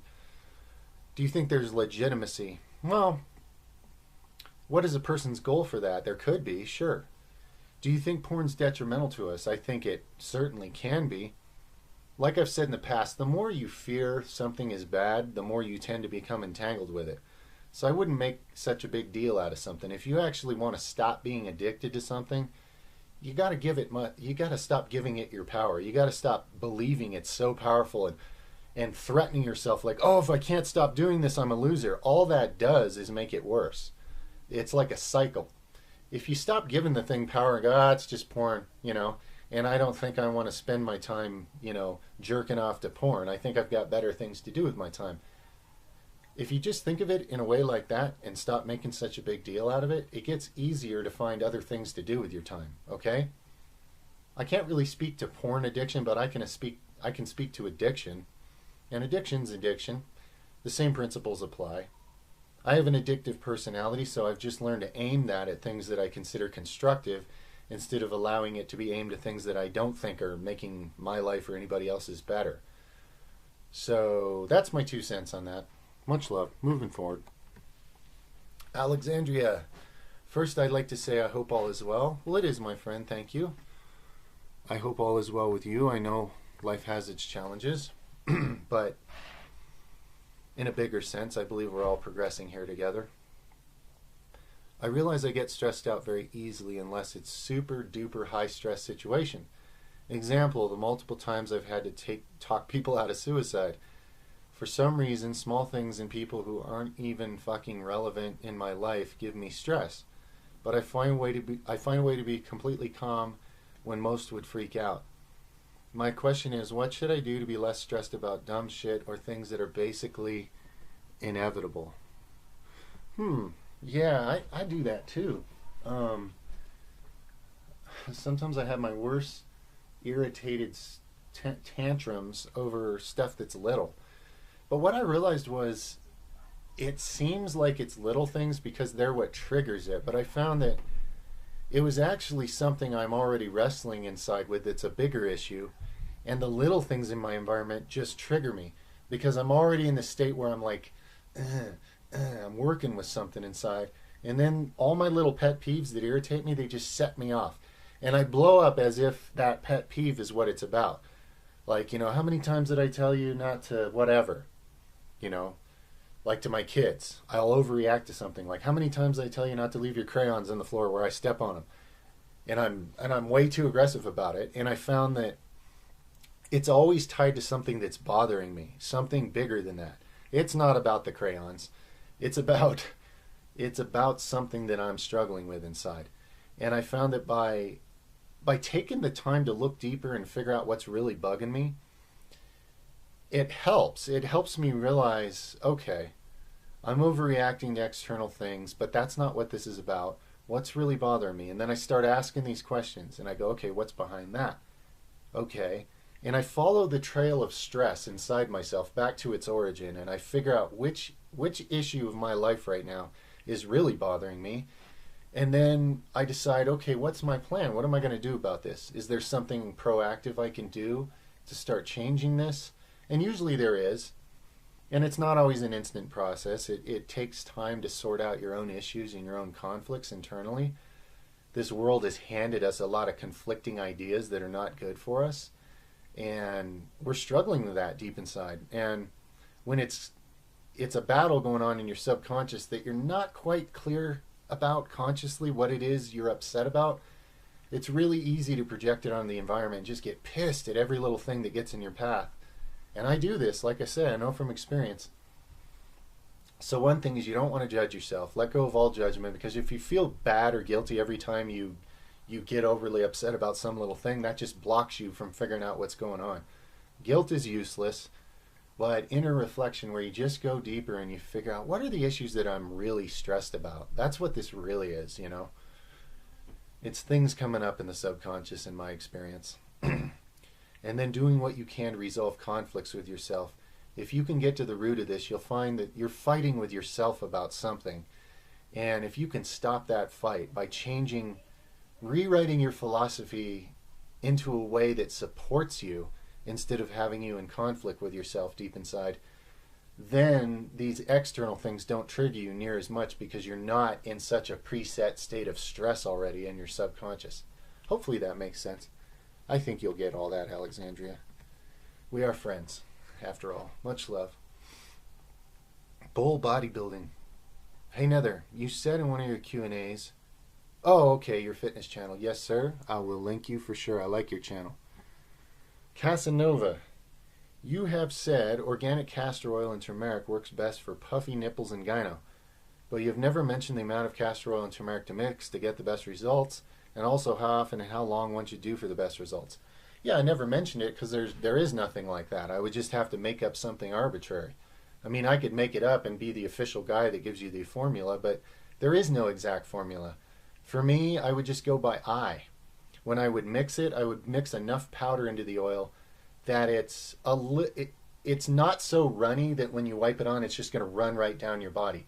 And yet it's not so thick and pasty that it's like mud that you can't even smear. Okay? So I would base it on consistency. You want a consistency that you can wipe on the area and it doesn't drip off and run off, but it's liquidy enough that you can wipe it all over the area easily. Okay? That's what I would aim for. Those ingredients are going to work together to reduce the gyno. There's no exact magical balance of them you have to have. They're going to work. So just mix it for the right consistency, okay? That's what you want to aim for. What else do you ask here? And how long should you do it? I don't know. I mean, watch your gyno and you tell me when it's resolved. Again, this is not some cookie cutter thing where somebody can just say, here, it's all going to be like this. This is your journey in your body, and how long it takes for you to correct your gyno using this method is going to be unique to you. Okay, so just you're perfectly capable of mixing it to the right texture, and you're perfectly capable of applying it till you resolve it, and that's what you have to go on, man. You don't need somebody telling you what to expect, because they might tell you to expect something that's less than what you could get. Your results might come faster than whatever I guess. So why should I even give you a guess on how long it's going to take? That might be limiting to you. So go for it. You can totally handle this and just do it until it works. Much love, man. Weaver, Q&A questions. How long were you a welder for? Well, as far as doing welding jobs and getting paid for it, few years probably.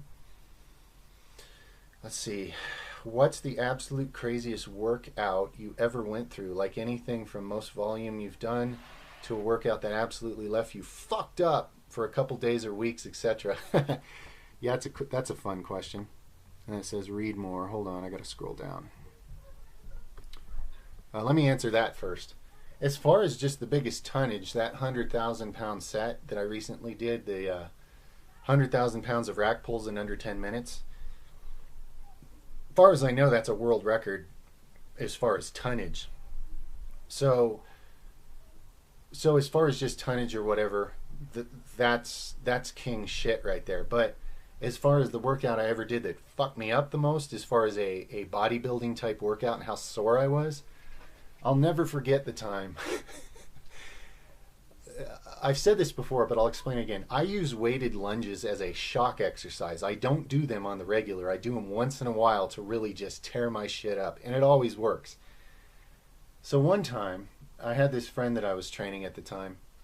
We were working out in my garage, and we decided to finish our workout by picking up two 120-pound dumbbells, so 240, and going outside and doing lunges over uneven ground as far as we could until we dropped the weights. And that's what we did. And I hadn't done any weighted lunges in a long time. And I shit you not, my ass and my hamstrings hurt so bad. The best way to explain it is every time I tried to sit on a toilet for the next 3 weeks, I had a real conundrum on my hands. I had to lower myself using my arms slowly because I couldn't even use my legs to resist because they were too sore. I couldn't flex my glutes and hammies enough to resist falling on the toilet. And if I fell on the toilet, tears would pour out of my eyes, okay? So it was funny. This was funny shit to see. I should have fucking filmed it or something. But for 3 weeks, I had to lower myself gently. Anytime I sat down in a chair or anywhere, I had to lower myself very gently using my arms. That is by far the most sore anything on me has ever been. Even more than my traps were after doing 100,000 pounds of rack pulls. And let me tell you, those were some sore ass traps. But I have never experienced anything like the shock that my hammies and my ass got from doing a really heavy set of weighted lunges outside when I wasn't ready for it. And my buddy too. He was crying, trying to sit down for a couple weeks. It just shocked the shit out of us. It was amazing. I always remember that. And this was 20, at least 15 years ago. But I've never forgotten how incredibly sore and how long it lasted. You're talking delayed onset. Like my butt and my hammies got more sore for like a whole week. They just kept getting more sore. And then it was literally like 3 weeks until I was okay again. It was crazy. Now, granted, at the time, my health and vitality were not what they are now, so my recovery capacity wasn't what it is now. If I had made them that sore now, I'd probably recover within, 5 or 6 days instead of 3 weeks. But that was crazy, and I'll never forget it. Cool question, man. What's your next question? How often do you shower, if ever? Well, it depends. If some days instead of a shower, I'll just do a sauna and I'll skin scrape myself in the sauna, and that gets my whole body clean. Not my head, obviously, but how often do I shower? It fluctuates. It depends on what activities I'm doing that week. Like if I get all nasty, I take a shower, but if I don't, I may skip one that day and just do a sauna. But what's weird is this changes from month to month with me. There's really no average. Sometimes I shower every day. Sometimes I don't. So, you know, I don't know. It just kind of depends. I don't really have an average for you. I just go by how sweaty, yucky I get that day, okay? And I have days where I barely break a sweat. I just do like an arm feeder. I have no other training that day, so I don't shower, you know. Try not to hate me. I'm not those of you that are, you know, shower Nazis. You may think I'm awful and disgusting for that, but you'll find that when your body is much, much cleaner because you've been organic and you've been detoxing for a long time, you don't develop near as much body odor or near as much sticky, yucky feeling on your skin. You know, back in the day when I was a more toxic person, I would have felt awful from skipping a shower for even a day. But now my skin is cleaner, my whole body's cleaner. So it just, the demand for a shower doesn't rise up near as quickly. And that's no joke, guys. That's a very literal truth. And it took me a long time to get my body clean enough that I could actually notice that that's occurred. When my detox journey started, I heard about things like this, but it took years before I noticed I didn't have near as much toxicity leaking out of me anymore as I used to. So I'm a lot cleaner and a lot less yucky as an organism. From internal cleaning. I consider internal cleaning much more important than external cleaning. Much love. What's your next question? Conor McGregor or Mayweather? In a boxing match? Oh, fighting skills, etc. Well, anytime you got an MMA fighter against a boxer, as far as fighting skills, there's not even a comparison. The best boxer in the world holds no chance against a good MMA fighter, period, in an actual fight. Now, in a boxing match, the boxer should win because he's entirely... That's like somebody who does the big three all the time versus me doing the big three. Well, they should win at the big three, right? Because that's what they train at, and I don't. My training crosses over into that the same way an MMA fighter's training crosses over into boxing, but it's not specialized in boxing. So it depends if we're having a boxing match or an actual fight. In an actual fight, MMA fighter every fucking time, hands down, no joke. Even an amateur MMA fighter can easily beat a top-notch boxer, and I don't care what anybody says, that's a fact. I've done both sports. Oh, shit. Yeah, I have personal experience with both things, and I can tell you, boxers stand no chance against MMA fighters in an actual fight. That's why it's a separate sport. That's why boxers don't enter MMA matches. But MMA fighters will enter boxing matches because MMA fighters are willing to fight somebody at something that other person's slightly better at just to make themselves better, because an MMA fighter is a true warrior. So anyway, and so are boxers. Boxers are fucking awesome. I'm not talking down to it. It's just a fact. In a fight, MMA fighter is going to win every time. Every time except for if that boxer happens to get lucky and manage to land the perfect punch before they get tied up. That's their only chance. And it's a very unlikely thing that that's going to happen. So, just overall, who do you prefer? I don't know. I don't know either one of those guys, and I don't follow them or watch celebrities or anything, so I don't have any preference as far as the person.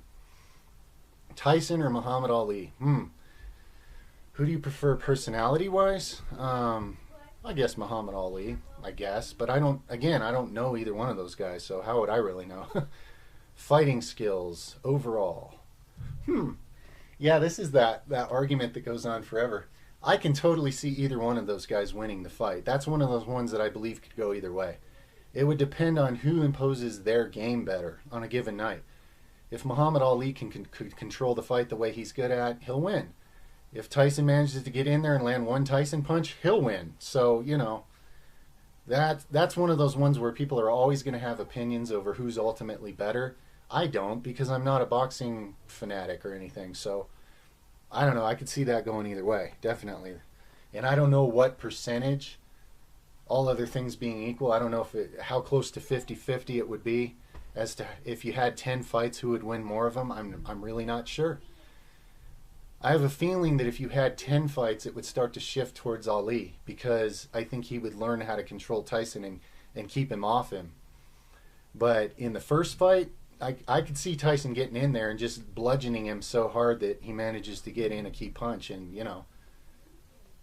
So, any which way, whatever. It's all theory. Who cares? Hey Nether, I'm 15 years old at 24% body fat. What do you think I should do for losing fat while not sabotaging my growth? Thanks. Well, you should learn about food combinations and good nutrition and supplements. There's a lot of things in the Nether Better Upgrade Manual that would help you grow leaner, better, stronger, bigger. But even on your own, you're capable of researching. There's various information posted on some of these Q&As in the information boxes about food combination science. Look at some of the older Q&As to find that. Learn about combining which foods in which meals so that you don't gain fat from the way you're eating. That's a good place to start. Of course, exercise is good. I don't know how active you are or anything, but most of this is going to have to do with dietary food combinations more than anything. A guy like me, and you may have a similar metabolism, if I combine certain things, I'm going to get fatter. It doesn't even matter if I went for a 6-hour run that day. There's certain things that if I eat them, I'm just going to get fatter, period. It won't matter how much exercise I do. I've tested this. For me, leaning out is 3/4 diet and 1/4 exercise. Now, for other people, it's different. It depends on your metabolism. Some people leaning out is 3/4 exercise and 1/4 diet. So I have a feeling you're more on my side of the scale, though. So it's going to be about learning about blood sugar control. Even at a young age, it'd be a good investment to get a glucose meter and start monitoring how every meal affects your blood sugar. And then you'll be able to know what food combinations to eat for you to grow lean and strong, instead of always over spiking your blood sugar and gaining more body fat. Okay? Hopefully that helps. I gotta scroll here. Much love, my friend. Okay, monkey. This is a weird question, but stay with me. Since you believe the human body and mind can do much more than people think, do you honestly think that it is possible for you to reach a 30,000-pound rack pull or a 1,000-pound raw bench? Please be 100% honest. Thanks. Now, the 1,000-pound raw bench, if it was my life goal, I can see that. I can. Now, I'd pretty much have to wrap my entire set of priorities in life around that one goal. But I can see that one. Now, a 30,000-pound rack pull. I'm thinking you might have meant to put 3,000 pounds. If you meant 3,000 pounds, yes. I could see myself getting to 3,000 pounds. In fact, I could see myself getting to a 3,000-pound rack pull before getting to a 1,000-pound raw bench. 30,000 pounds, on the other hand, well, what are the rules here? Am I allowed to attach hydraulic pistons to my body and stuff? I mean, what I'm saying is there's probably some way to be the first guy to rack pull 30,000 pounds. I don't see myself doing it raw from right here because from where I'm at here, that is just too big of a jump. What I've tried to allude to in the past when it comes to opening your mind to bigger possibilities is that you got to be honest with yourself how open your mind is from where you are here. And what you'll find is that when you attain a higher level of manifestation where you reach one of those new plateaus that you envisioned, then you can envision a bigger possibility from there. You can envision the next bigger, grander version. So I wouldn't go looking at a 30,000-pound rack pull when I can do about 2,000 pounds now. That's not something to look at from here. That's like trying to jump from here to the moon. I would need a lot of platforms between here to the moon to even consider something like that. So no, I'm not going to say that I picture myself rack pulling 30,000 pounds. 3,000 though, I can see that, yeah. And a 1,000-pound raw bench, if that was like my life goal, I can see that too, yes. I am being 100% honest. At risk of people thinking I'm a total idiot, I'm always being 100% honest. And sometimes people do think I'm a total idiot. But most of you appreciate this idiot and you're getting benefits from it. So let's keep going here. Much love. Another question by Monkey. Sup, Nether? Can you make videos about athletics, how to get faster, more endurance, etc.? I would really appreciate it. Well, sure. I mean, that's part of what this is, these discussions. I think that these Q&A discussions about athletic things are just as useful as me showing it. Now, realize a lot of the exercises I use, I consider relevant to athletes. I am an athlete. I don't consider weightlifting just to have a bigger muscle worth very much to me. It has to be applicable to something real. So when you see the lifts that I prioritize over the big three, which I consider to not be all that athletic, especially the deadlift, you're seeing my exercise choices are based on athleticism. So look through all my playlists and all my lifts and get a feel for how I use very different exercise selection to everybody else for the most part. And understand that that has a lot to do with athleticism, man. It's all right here. That's what this is, okay? So I've already made many, many videos about that is what I'm getting at here. They are based on that. So now that you know that, look through the videos and keep that in mind, okay? That I prioritize things that I consider to be way more beneficial or useful to the body of an actual athlete than more standard traditional training, okay? This channel's already very much geared that direction. Much love. Next question. What is your... Hey, Monkey again. Hey, Nether, what is your opinion on Muhammad, the main prophet of Islam? Thanks and much love. Well, I don't have much of an opinion because I haven't read that book. I've read, parts and pieces of it, and I've heard other people's opinions about this Muhammad character, but because I don't have the background, I don't want to say anything. I don't want to disrespect anybody's religion, and I don't want to open my mouth about something I don't really have the background in. You guys know my general opinion about religions. There are certain things about all of them that are very much the same, but as far as the individual Muhammad, I haven't got enough background in that to really say anything, so I'm just not gonna. Interesting question though. Much love. I don't want to come off like I'm talking shit about somebody that I don't even have the study or the background to even have much of an opinion about, I don't want to talk shit, and I don't want to say positives because I just don't know. I know it's a religious book and it has all the same effects that other religious books have. I know that, but I won't say anything about that individual. Much love. Next question. Power the Bone. Hey, Nether. Thanks for the advice on starting using GoToKola and diatomaceous earth. I can already see and feel a difference in my scars. Awesome, man. Awesome. Any thoughts on kombucha? Oh, I answered this one by typing. Never mind. Moving on. Next question. Monkey. Oh, God, man. Why is the crime rate among blacks so much higher than whites? Thanks. Man, I don't... Questions like this, I mean, I'll give my 2 cents for whatever it's worth, but society has made the setup for a question like this so immature and fucked up now that it's just a trap. It's especially being light-skinned like me. I can't say anything about this without a bunch of people hating me. They won't, without even hearing what I've got to say. If I even open my mouth, certain groups out there are just going to hate me. That being said, because I like to be honest and real, and I don't like to play little, politically correct nonsense games, I'll just give my take. Where these crime rates are being taken, we're talking like inner city environments as far as I understand, mostly in Europe and the US. Now, I don't know a lot about Europe and the history there and what the cultural situations are. I have some experience in the US. I've been around quite a bit of African American people and listened and paid attention to the things being said. And I definitely see a pattern of a culture that the beliefs they're passing down to the next generation are even more self-limiting and even more self-destructive than what most other groups are doing. And humanity in general has a problem with this. So I'm seeing a group where this issue is even more concentrated. There's these very negative ideas being passed down, and these kids are picking up on some very dysfunctional ideas about themselves at a very young age.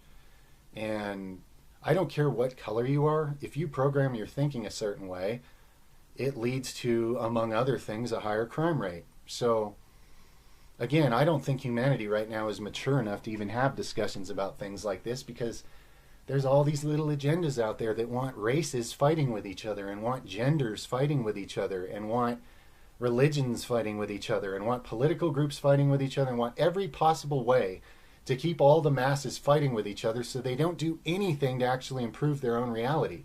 And I am not about playing that game. So I will not buy into these bullshit ideas that it's some racial problem genetically. It's not. It's like everything else. It's the belief systems and the ideas that people are picking up on in a certain group or area that's then shaping the way they manifest their reality. So that's my honest take, from what I've observed and seen. Hopefully people can listen to that without just assuming I just said something negative and just, hear it for what it is. But that's, like I say, that's just one of these issues now where society's so immature and so primed to be self-destructive. It's a mess. It's a mess, and people don't want to step back and see the picture more clearly. They just want to get caught up in fear and hate each other, and that's why everybody's falling for this kind of bullshit, and it's keeping everybody weak and enslaved. People are perpetuating their own slavery. All people, okay? Everybody that's being divided into different groups that are afraid of each other, everybody's participating in their own slavery by doing that, okay? So anyway, I'll just move on now. Much love. What do you use to wash your body? Do you use any kind of shampoo? Yeah, I already answered that earlier in the same Q&A. My wife gets these really nice soaps that are all organic, herbal, special oil. They're almost too good. Like, I put a little of it on my skin and I go, oh, this is too good for me. I don't even want my skin that soft. But yeah, my wife gets, there's always something in the shower that's like organic and healthy product to use for soap. And like I said earlier, there's a big market for that. There's a lot of that out there now. It's not like you have to invent this or pioneer it. There's a pretty big market for healthy, non-toxic ways to clean yourself. Healthy, non-toxic toothpaste, healthy, non-toxic deodorant. The market for all this is growing, as well as the online sharing of information of different people's homemade versions of stuff that really works well. So you can go either way with that. The information's widely available. That's what I would suggest. Much love. Paulo Guga. What's up, Nether? I got 2 questions. Is pasta a good food to bulk on to gain strength and size? Would you say it's healthy? Well, no. Because standard, traditional, what they call pasta has gluten in it, for most people that's not good for their health. Now, some people tolerate it okay, theoretically. I still don't believe in it because gluten is a man-made abomination. It's very unnatural. So if you get a gluten-free pasta and you're the kind of person that can handle that many carbs and grow on them, sure. It's not pasta or carbs itself that I'm concerned about here because some people can handle a lot of carbs. It's the gluten. So I would suggest looking for a non-gluten variety just so you know that you're not harming your health. Yes, it'll taste a little different, but once you get used to that taste, usually you'll like it. Usually better. You'll end up liking the non-gluten better after you get used to it, or at least that's what I've seen with people that have switched over. I'm thinking about going into kinesiology. Awesome. Maybe becoming a sports therapist or something. Right on, man. What are your thoughts on this? I'm 17 and I have no idea what I want to do with my life, and everyone is telling me I have to go to university. Thanks for answering. Okay, Paulo, here's my honest opinion. If you're feeling socially pressured into going to university because it's the thing to do,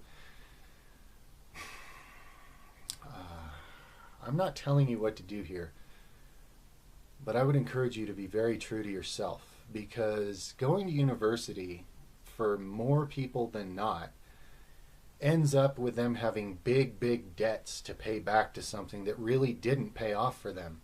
Now, I'm talking statistics here. I'm not saying that if you get a university education, you won't be able to put it to good use. Maybe you will. I'm just throwing this out there to consider. I was fortunate enough that someone came into my high school. I happened to be at a pretty small high school for my last 2 years of high school, and maybe that's why we got lucky enough that this happened. I don't know. But somebody came into my school my senior year and did a whole presentation on the statistics of people going off to colleges and, taking on those debts, and how many of them actually got a career that paid back that debt and made it worth it.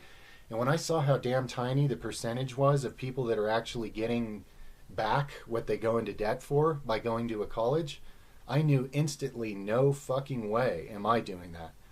And I am very thankful to this day I didn't. I have enough debts being born into a financial slavery system. I've been saving my money since I was 15 years old, and I still have debts in this world because of the way things are set up. Now, I will make it out of all that. I will pay them all off and become financially free so I can devote all my time and attention to things that I think really matter on this planet. But it's a hell of a project, working your way out of financial slavery. All I'm saying here is look in your own heart, and if you strongly believe in something you're going off to get an education for, that you want to use that, there's a chance it'll pay off for you. But if you're being pressured into this, man, I'm just going to be honest with you. I wish somebody would have been honest with me at your age about a lot of things in life. Society's full of fucking fairy tales that aren't real. And this whole go off to college and go into debt and magically you're going to have everything's going to work out, that's one of them. Okay? It's just like being pressured into getting married when you don't know why you're being pressured into getting married. It doesn't work out well. People need to be doing things from their own heart. Just because you're young doesn't mean that you're not the right person to make your own decisions in life. Is it really right that someone older than you should convince you to do something that'll end up in you owing money for the rest of your life? Possibly. Again, that's not necessarily the way it would play out, but you need to consider these things very carefully, man. And remember, if you don't go to university right away because you're not sure you want to make that commitment and go into all that debt, if for some reason you realize there is a degree you need, you can go get it later. There would be nothing stopping me right now if I suddenly had some degree that I needed to get somewhere. I would do it, okay? If that was my reality. Okay, I don't care what people say.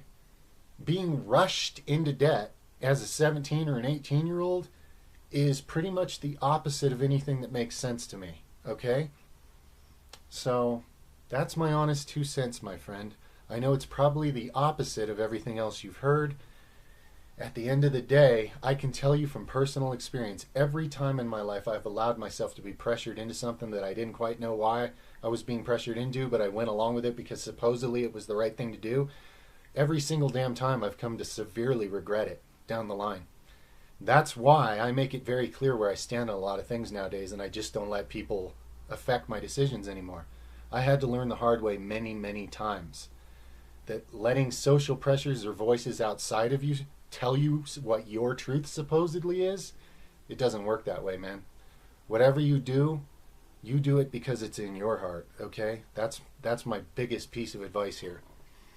Much love, Paulo. Quasar. Have you ever heard of the supplement called D-limonene? No, I haven't. Which reading on the internet has a vast quantity of detox effects. I haven't even heard of that, man. I guess I'll look it up. How do you wash your veggies? Me personally, I don't even bother because I'm not afraid of germs, but my wife uses like diluted food grade hydrogen peroxide mixed with water. You spray your veggies with that, and if there was any bacteria or anything on them, that'll eliminate it without making it taste bad or damaging it or anything. And you can Google that.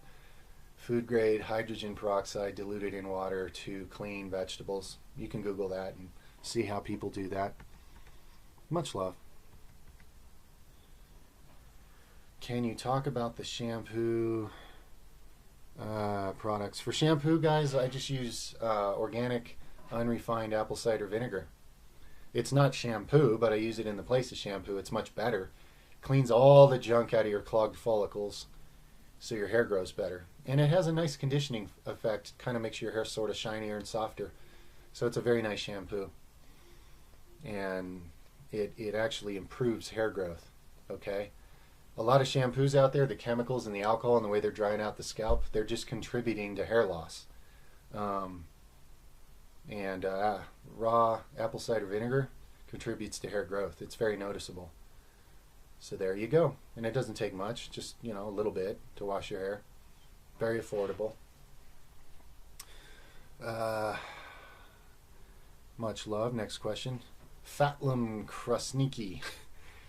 Do you use probiotics? Does it matter to use any kind of probiotic that I could find? For how long should you use them? Yes, I do. Yes, it matters. There are a variety of products out there, and a lot of them are not very effective. A high quality probiotic is important. Check the information box below. I am linking a very high quality product for those of you interested. It's going to be it's a combination digestive enzyme and probiotic, so you can get both in one. And from a product that my wife and I just started recently using, that is recently made it onto my list of very good products. Check the information box, guys. It's linked. What was the rest of your question? For how long should you use them? Well, most probiotics you buy come with a certain amount of product in the container, and you would just run through that one container and call it a course. Now, you don't have to stop there. You could take them year-round. It's not like it would hurt you to do that. But when you buy a probiotic supplement, the amount that comes in that one bottle or bag or whatever it comes in is enough to consider one treatment, okay? Just to keep that simple. Much love. Next question. All right. This is Morrow 105. I live with my grandparents and tried hiding coffee enemas from them. My grandma found out and was concerned with me doing them since they are so dangerous and people have died doing them, in quotes. So she doesn't want me doing them anymore. The only 3 cases I could find was 2 dying of mineral and nutrient depletion from doing them, and the other was bacterial infection. So I guess they didn't clean their bucket well. What would you say that taking a greens powder after taking the enema would help? Or would there be something better? And how do I tell them they aren't as dangerous as long as you do them right? Okay. Yes. The mainstream medical science likes to demonize coffee enemas because basically they prevent and cure a lot of incurable diseases. And if this was commonly widely known, they would lose a fuck ton of money. So they like to scare the shit out of you because a few people who were so badly electrolyte imbalanced and all they did was coffee enemas all day managed to kill themselves that way. And somebody else had a bacterial infection. You got to understand the amount of people that have done coffee enemas and cured themselves of diseases and improved their lives is 100,000-fold. Well, not 100,000-fold. Let's say about 99.9% of anybody who's ever done coffee enemas has had vast benefits. And a few people who abused it or did it wrong or had pre-existing serious health challenges and they were already on the edge. Yeah, I mean, if you do coffee enemas all day and you don't consume any electrolytes, sure, you're going to get electrolyte deficient. That's something people should know. Like I say, use Celtic sea salt or use Himalayan pink salt. And anytime you have a salt craving, if you're using those real salts, what you're really craving is electrolytes. Consume them. Problem solved.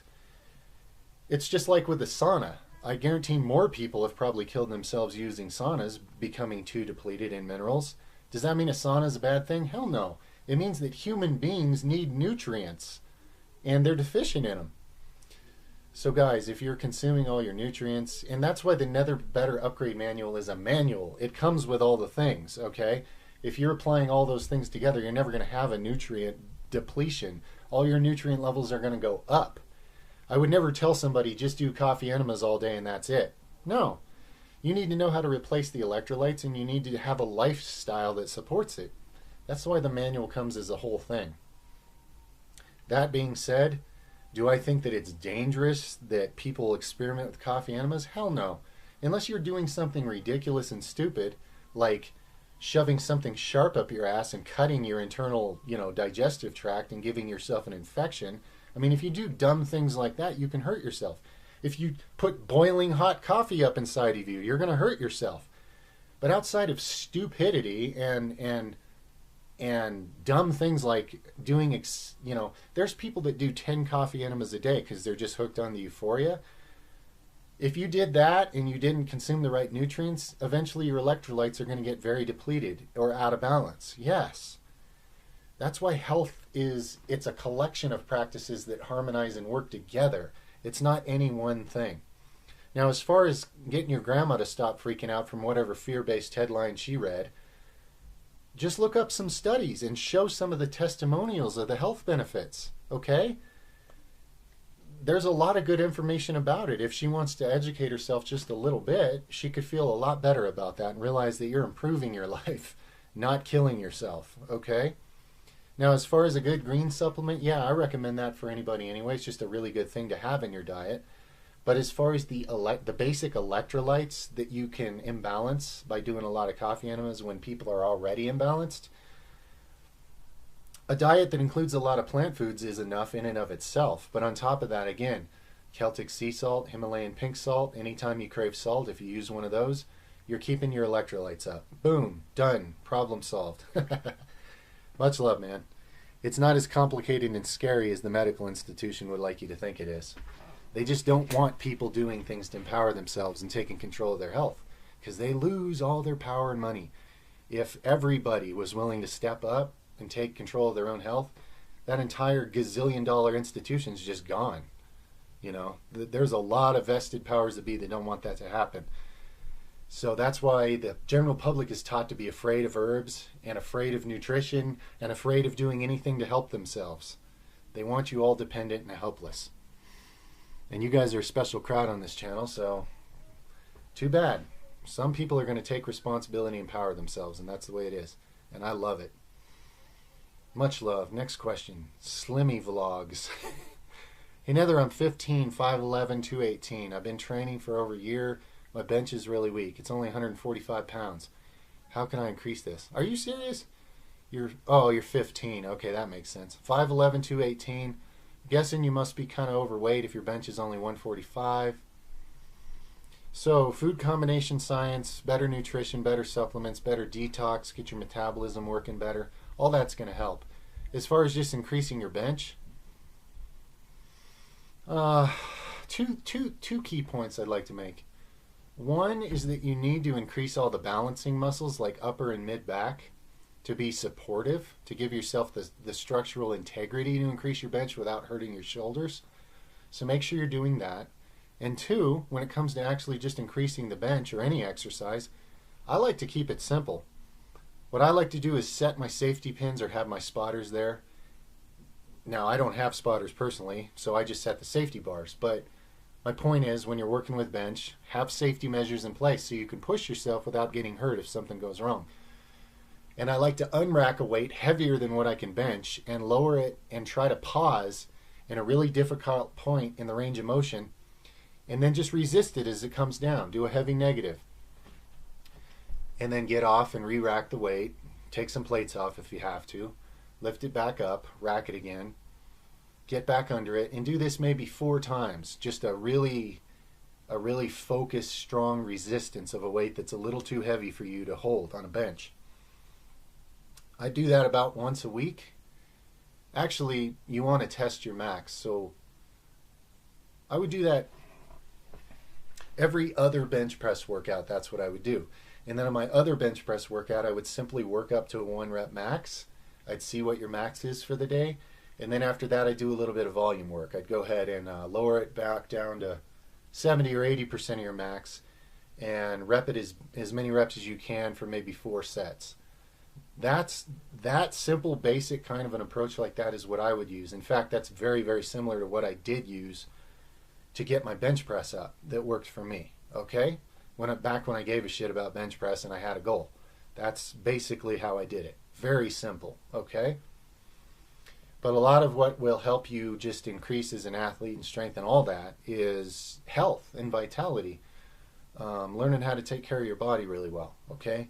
That'll do absolutely every bit as much to increase your bench and probably more than any particular method of trying to increase your bench. There's many different methods of training that'll work for increasing bench. I just shared you the basic, simple method that I used. But the other side of it, which to me is even more significant, is how much can you improve your mind, body, spirit, vitality, and connectedness, and harmony, and life force. And another better upgrade manual, of course, is perfect for that. If you're interested in making that investment to upgrade all your lifestyle factors so that over time you just keep getting stronger, faster, healthier, instead of going the other way like everybody else in society believes in doing. Much love, friend. Next question. Monkey. Hey Nether, do you eat rice? I saw your video a while back and noticed you didn't mention eating rice, pasta, potatoes, and other carbs. Might be wrong, but whatever. Can you please give your 2 cents? Yeah, sure. Rice, no. My body hates rice. I get arthritic in my joints if I eat brown rice. It does something toxic to me and causes joint inflammation. I do not tolerate grains. I have a caveman metabolism. It's not domesticated. Domesticated crops do not work for me. And I like eating rice. I wish I could. I'd eat lots of it, but for me, no. Metabolically and just inflammation and everything, it doesn't work. Now, I could eat white rice without getting inflammation, but white rice is way too carby, way too fast carb for a guy like me. So no, I just don't eat rice anymore. I don't eat pasta, hell no. Potatoes sometimes, yeah, but not too often and not too much. It's especially right now when I'm aiming to slowly recomp, I just don't eat starchy stuff for the most part. Out of the things you mentioned here, the only thing I do eat sometimes is potatoes, okay? So that's my 2 cents. Because my metabolism's caveman-like and I have a low ceiling on how much carbs I can handle without it being too much at a given time. Those type of carby foods, yeah, pretty much stay away from. My body hates rice, hates all grains. Gluten is horrible for me, so I don't eat pasta. And I don't even eat gluten-free pasta because I don't have any business eating that many carbs. And my body just doesn't like grains to begin with, so no. But that does not apply to a lot of people. That's very specific to my body. But you asked, so I answered. Much love. Next question. Shades MN. I've been doing the arms occlusion training for a few workouts now, and I love it. The pump is insane, and I can actually feel my biceps working for once. I used to have a huge issue with mind-muscle connection to them. However, I've popped a few blood vessels in my biceps each time I do this. Or something, because I get little purple spots in my arms. It doesn't really hurt or anything, just wondering, is this dangerous? Well, popping the little tiny ones like that, no, it's not dangerous. But I would say that you want to aim for an intensity level that's just below that. You don't need to be bursting anything. You're taking it just a little bit further than you have to. You want your cells to get enough pressure that they feel a stretch, because then they'll grow and volumize. And that's one of the ways the muscle will get bigger. But you don't need to go quite to the point where you're actually bursting small blood vessels. No, it's not dangerous in the sense that you're going to burst a big blood vessel. You're not, unless you're some kind of a pain fanatic that would take it to that level. That would be crazy. That would hurt really, really bad to take it to the level where you could pop something big. I don't know. I think you'd probably pass out from pain before you'd even get to that point. But still, the idea here is that if you're popping little tiny things, you're going about 5% harder than you need to, okay? So maybe don't get the bands quite as tight, and don't go quite as heavy or hard on what you're doing. I can honestly say you're actually doing a little bit more than you need to. The idea with your resistance bands is not to put them on and then do the most brutal, well, some people do. Some people aim to do the most brutal exercise possible with that muscle, and I'm sure they do break some small blood vessels doing that. The way I use them for feeders, and I use them more frequently, so I don't focus on going real heavy. I don't focus on maximum HIT, try to explode the muscle. On my calves, I kind of do. And I think I did stretch and actually partially do the same thing on my calves one time. I think I popped a little something. So no, it's not dangerous in the sense that you're going to die or hurt yourself badly. It's just that if you're seeing that, you know that you're taking the intensity just a little further than you need to get the full effect from the occlusion blood flow restriction. To answer your question simply. Much love, man. Next question. How do I build calves? Seriously, Dolan.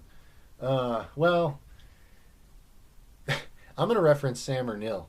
Now, I'm building calves, but Sam's add like an inch to his calves in like a month, and he's an ectomorph. And we're talking calves here. So that's just fucking incredible. Think about that.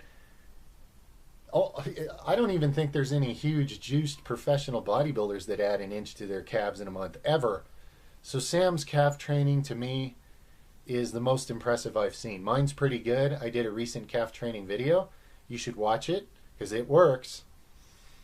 But if you want my personal go-to best on calf training, the person who's impressed me the most out of anybody out there, of anything I've ever watched, Sam Ernil. He's in the links in the description box. If you haven't subscribed to his channel, do it. He's awesome.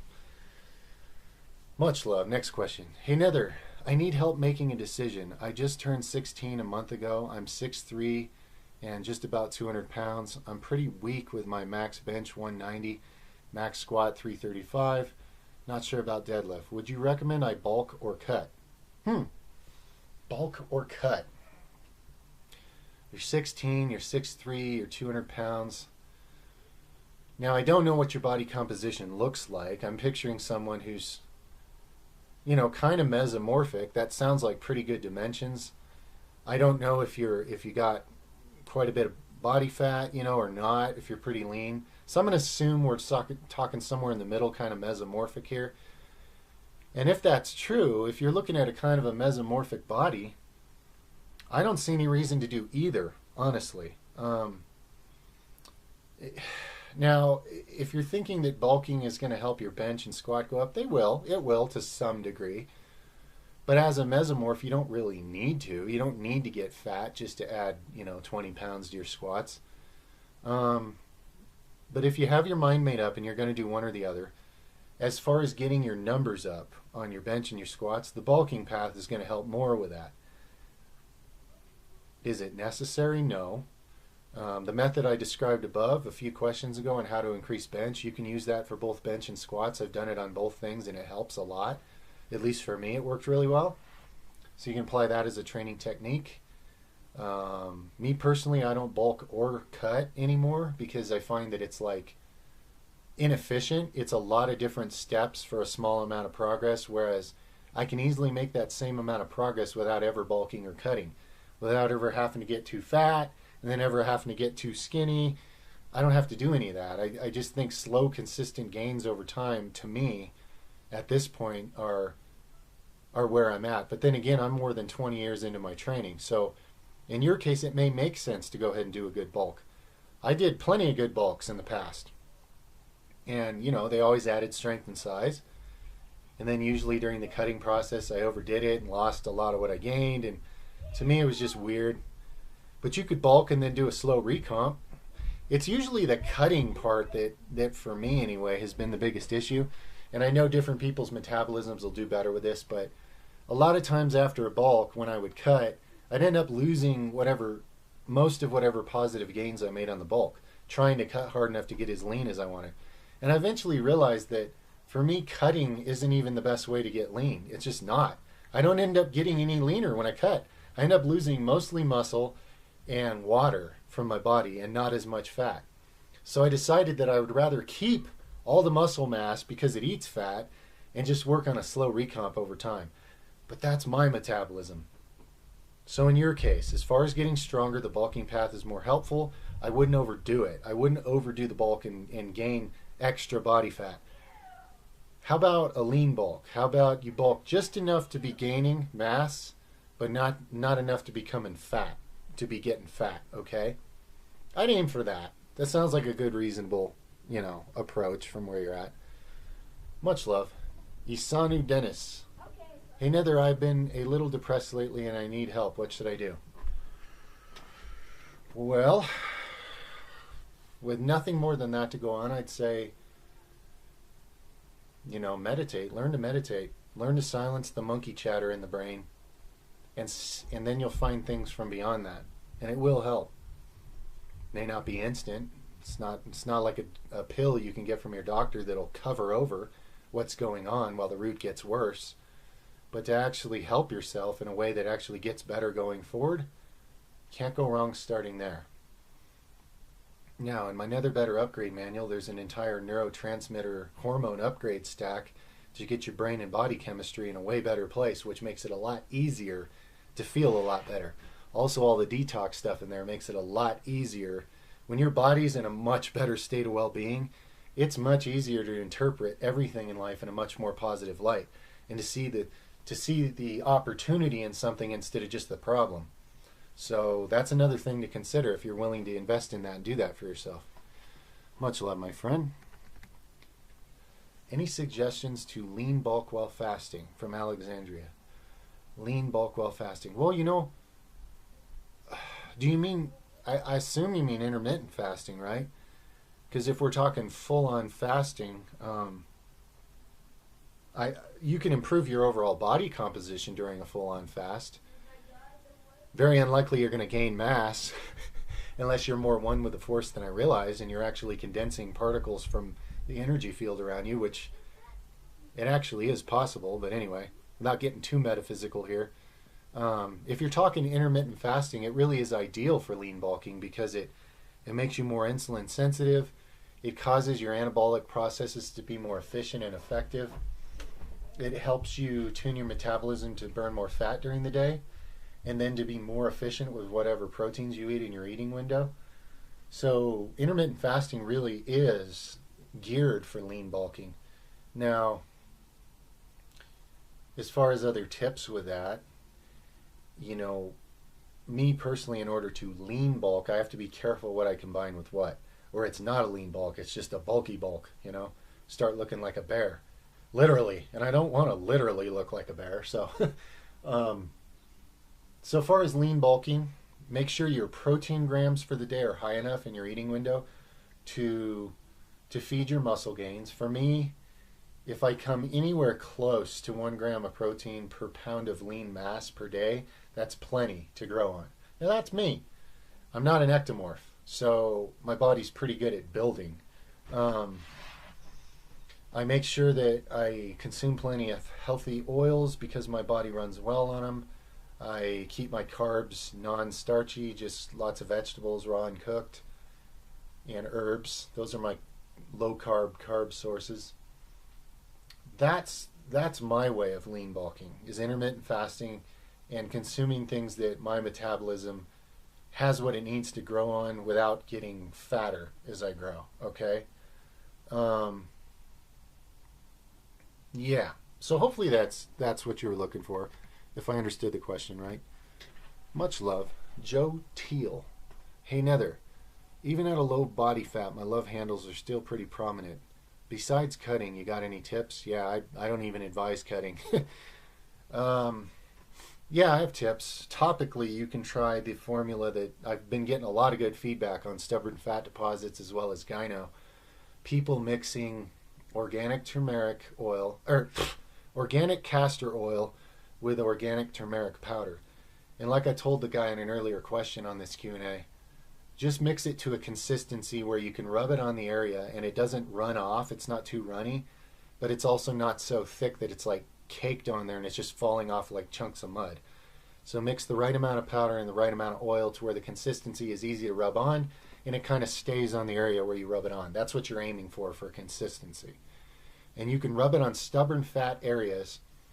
The organic castor oil has natural properties to help break down toxins, which is what stubborn fat is. That's why it's stubborn. It's not because you're not burning enough calories. It's because your body is storing certain toxins in that fat that are so nasty that you have to do something to help your body have enough detox power to even break down that shit and remove it from your body. So organic castor oil is great for that, and the turmeric helps with it reduces inflammation, it improves the detox, and it hormonally stops estrogen at the contact level. And anywhere you have body fat, there's a certain amount of estrogen being produced right there. So when the carrier oil of the organic castor oil penetrates and takes some of the turmeric powder with it deeper under the skin into that fat deposit, that hormonally adjusts the fat deposit to where it can't feed itself and stay alive as well. Okay? This is one of the reasons that combination works on gyno. So you can work with that. Now, as far as actually upgrading your body from the inside to where you're clean enough that your metabolism, you're detoxed enough that you don't have weird buildups of fat deposits, get another better upgrade manual and upgrade your entire body from the inside. Much love, my friend. Tommy Guglielmo. Okay. I love how ridiculous I am trying to say shit like this. No offense. I'm sure your name sounds awesome when somebody actually knows how to say it. Hey Nether, I've been thinking, if I live in a city with heavy tap water, would a tall glass cup with a thick base where the bottom of the drinking hollow is made into a point cone, do you think that would hold down the metals while drinking? And could I use freezing water overnight to lower metal setting? To lower the metal setting? I do not know. That's interesting, man. I don't know how all that would work. It's kind of a cool theory, but you should Google that and see if somebody's done something like that. Now, I wouldn't trust it to be good enough to be drinking water, but you may be able to reduce the amount of toxins by what you're talking about. You seem to have a good scientific mind, dude. Question 2. What's your take on fat stores and can you shrink them? Isn't that interesting how synchronistic this is? We just went over that. I've heard after a keto diet, reintroduce carbs, the fat stores are more sensitive to, well, fat. Thanks, Nether, for all of this. I will buy the NBU as soon as I get a job. I've been helping my dad around the house a lot my whole life and need to branch out on my own. Much level-headed love to you. You too, my friend. And, like I said at the beginning, the announcement at the beginning of this Q&A, if you have about 4 hours to do some time stamping for me, I will trade you that for another Better Upgrade manual if you want to get your hands on it sooner. Then again, the first person that emails me about this is who I'm going to go with, so I don't know who's going to get this job. I don't mean to disappoint any of you, but whoever emails me first to take me up on this is who's going to do it. So if you like that idea, send me an email ASAP. I got about 4 hours, somewhere around there, of time stamping you could do if you have time for that in trade for another Better Upgrade manual, okay? Because I don't have the time to do it and it needs done, and I'm more than willing to work it out like that with somebody. So anyway, just throwing that out there. Awesome, man. Now, talking about fat stores and reintroducing carbs. Pretty much any diet where you've been sort of starving will slow your metabolism and make it more efficient. And then when you reintroduce lots of easy calories like that, it is easier to gain more weight back faster. For example, one time I starved myself down to 158 pounds, which was almost 100 pounds of loss. And that took me like 4 months. And when I decided to get big again, it took me 1 month to get 90% of that back. And I had to be careful not to get fat in the process because my body was so ready to gain mass, it was ridiculous. I could almost just suck in air and grow from it. So yes, your body, being that it wants to survive and it considers having more mass, up to a certain degree, your body considers that a useful survival strategy for starvation, famines and shit like that. That's why a lot of us, by the way, have slower metabolisms. The ancestors who survived during times like that, it's because they had a slow metabolism and they didn't starve to death. So like I said before, ectomorph, endomorph, these things have advantages in different scenarios. But anyway, before I get digressing too far here, yeah, that's true. When you reintroduce things, it's easier to gain weight, muscle and fat, okay? Just so you know. Because your body's trying to make up for lost time. It's trying to get all its resources in its storehouse built back up because it has genetic memories from times in your ancestry when there was no food for long periods. And only the people that had a slower metabolism and more mass even survived long enough to make it to the next food source. So just consider all that, formulate that into your overall knowledge. Much love to you too, friend. Christos TVable, what's the rep set intensity amount that you go with the feeders? Okay, so on my arms when I do a feeder, and I answered this by typing, but I'll throw it out there for the Q&A for everybody's reference. When I do an occluded blood flow restricted arm feeder, which I do daily, I do 100 reps. And what I've been doing recently is I switched from doing both biceps and triceps every day to just doing one or the other. And one of the reasons for that is because let's say today's tricep day, and I'm gonna occlude my arms and do 100 reps of triceps. And guys, I change up which exercise I use because different exercises focus on a different part of the muscle different, and you get more gains by rotating around and shocking the muscles different than you do by doing the same thing every day. So exercise selection varies, but I'll do 100 reps with a moderate weight just to get a super pump. And when I do say triceps today, my biceps are still going to get a mad pump because your whole arm is occluded. So it still turns into a super feeder for my biceps. And then tomorrow when I do the biceps occluded, my triceps are going to get a super feeder. Okay? That's one special thing about doing this with occlusion training that you don't get when you do a normal arm feeder.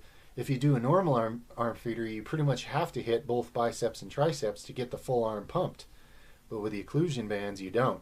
You can get a mad crazy pump on your whole arm by working either bicep or tricep. Hell, when you wrap the occlusion bands right, you can get a mad pump from doing nothing, just from all the blood that's getting trapped in there, as I'm sure some of you have noticed already.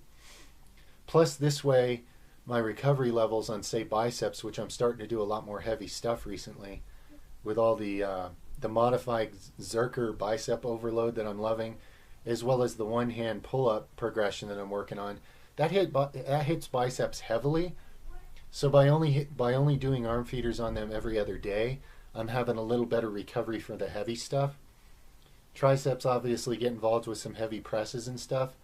And so right now I've struck a good balance with that where I'm really liking it, doing it that way, just so you know. But I do 100 reps, 100 reps of biceps or 100 reps of triceps. I actually do 103 reps for my own weird reasons, but just to give you an idea, okay? 100 reps nonstop. I know a lot of people do like 3 sets of 15, but that's just arbitrary. Somebody just pulled that out of their ass like anything else. And I figure because I'm using a lighter weight and I'm focusing on the occlusion and also the nucleus overload by doing this so frequently with higher reps, that's another thing. It's part nucleus overload and it's part occlusion, stretch, blood flow, growth factor. It's combining all of that is what it is. So there you go. Those are my current protocols for arm feeders. Jarillo. Have you taken MMS before? And what's your experience with it? Oh, Mineral Miracle Solution Chlorine Dioxide. It's extremely overpriced for what it actually is. Yeah, I haven't taken that particular product because I've got all my minerals up really good by all the things I do use, you know. So I would personally have no need for another mineral product because it would just be overkill. I would just be peeing it out, you know. I'm not saying it's a bad product. I have no idea. I don't even know what it is. I've got all my minerals covered in good digestible forms that work great, so I don't even, at this point, I don't go looking for more mineral supplements because I have it all covered so well, you know. Much love, man. Next question. Brendan Butler. Hey, Nether, how would you go about getting better at standardized testing like the ACT? With skills such as reading comprehension, math skills, and graph reading, understanding data. Okay. Here's a simple supplement stack for that. Sunflower lecithin, organic gotu kola, and organic ashwagandha. And take the gotu kola and the ashwagandha with a meal that has fats. You'll digest it better, and if you take it on an empty stomach without oils, it makes you a little bit nauseous. But those are great mental upgrades. Your ability to focus and understand and perceive information and be in the zone mentally when you need to be for things like that, those adaptogenic herbs very much help with that. Not to mention, they build new neurons in your brain over time. So if you're someone who actually uses your mind instead of just regurgitating shit that other people say in society, if you're actually working that machinery and you're taking those herbs, you get mental upgrades. I'm talking higher IQ, higher brain capacity, more connection between right and left hemisphere, mystical abilities. I mean, it gets out there, man. So just by stacking those 3 things, you can have a lot of upgrades. If you want to take it to a higher level, in the Nether Better Upgrade Manual, there, like I said before earlier in this Q&A, there's an entire stack in there that's all about mind-body alpha chemistry, improving your brain chemistry, your neurotransmitters, and your hormone levels, because it's all tied together. And that makes you just more alpha at anything you do in life. Plus, you feel better doing it. So there you go, my friend. Much love. Does having, and this is also Brendan, you got a couple more questions. Does having big forearms and huge guns mess with the clean position on a front squat? You know, it could. I do so little front squats, I can't speak as an expert on that. But my forearms do push pretty hard on my biceps doing things like that. And I suppose that shifts where the balance of that weight is. And it could actually limit a person from having their best max, yeah. Maybe having T-Rex arms and a big ass and lower body is actually the best for doing front squats. That's a really good point, man. I never even thought about that before. Also, I have heard that huge arms slow down hand and punching speed. They do. They do. As well as a huge chest, huge shoulders. Yeah. Honestly, when it comes to throwing strikes, bodybuilding is only good up to a certain point, and then it starts to get in your way, to be totally honest. Then again, if you're fighting with other gigantic heavyweights, that fight is not as based on the flicking of quick punches anyway. It's a different kind of a fight. So having more follow through and impact, and anyway, I'm not going to get off into outer space with this, but yeah, that's true. Your arms and chest and muscles can totally get in the way of punches and kicks. Okay, you'll notice that the guys who tend to do the best striking have long, skinny, athletic arms and legs because they can snap that shit accurately and agile and land it where they want to at a greater distance.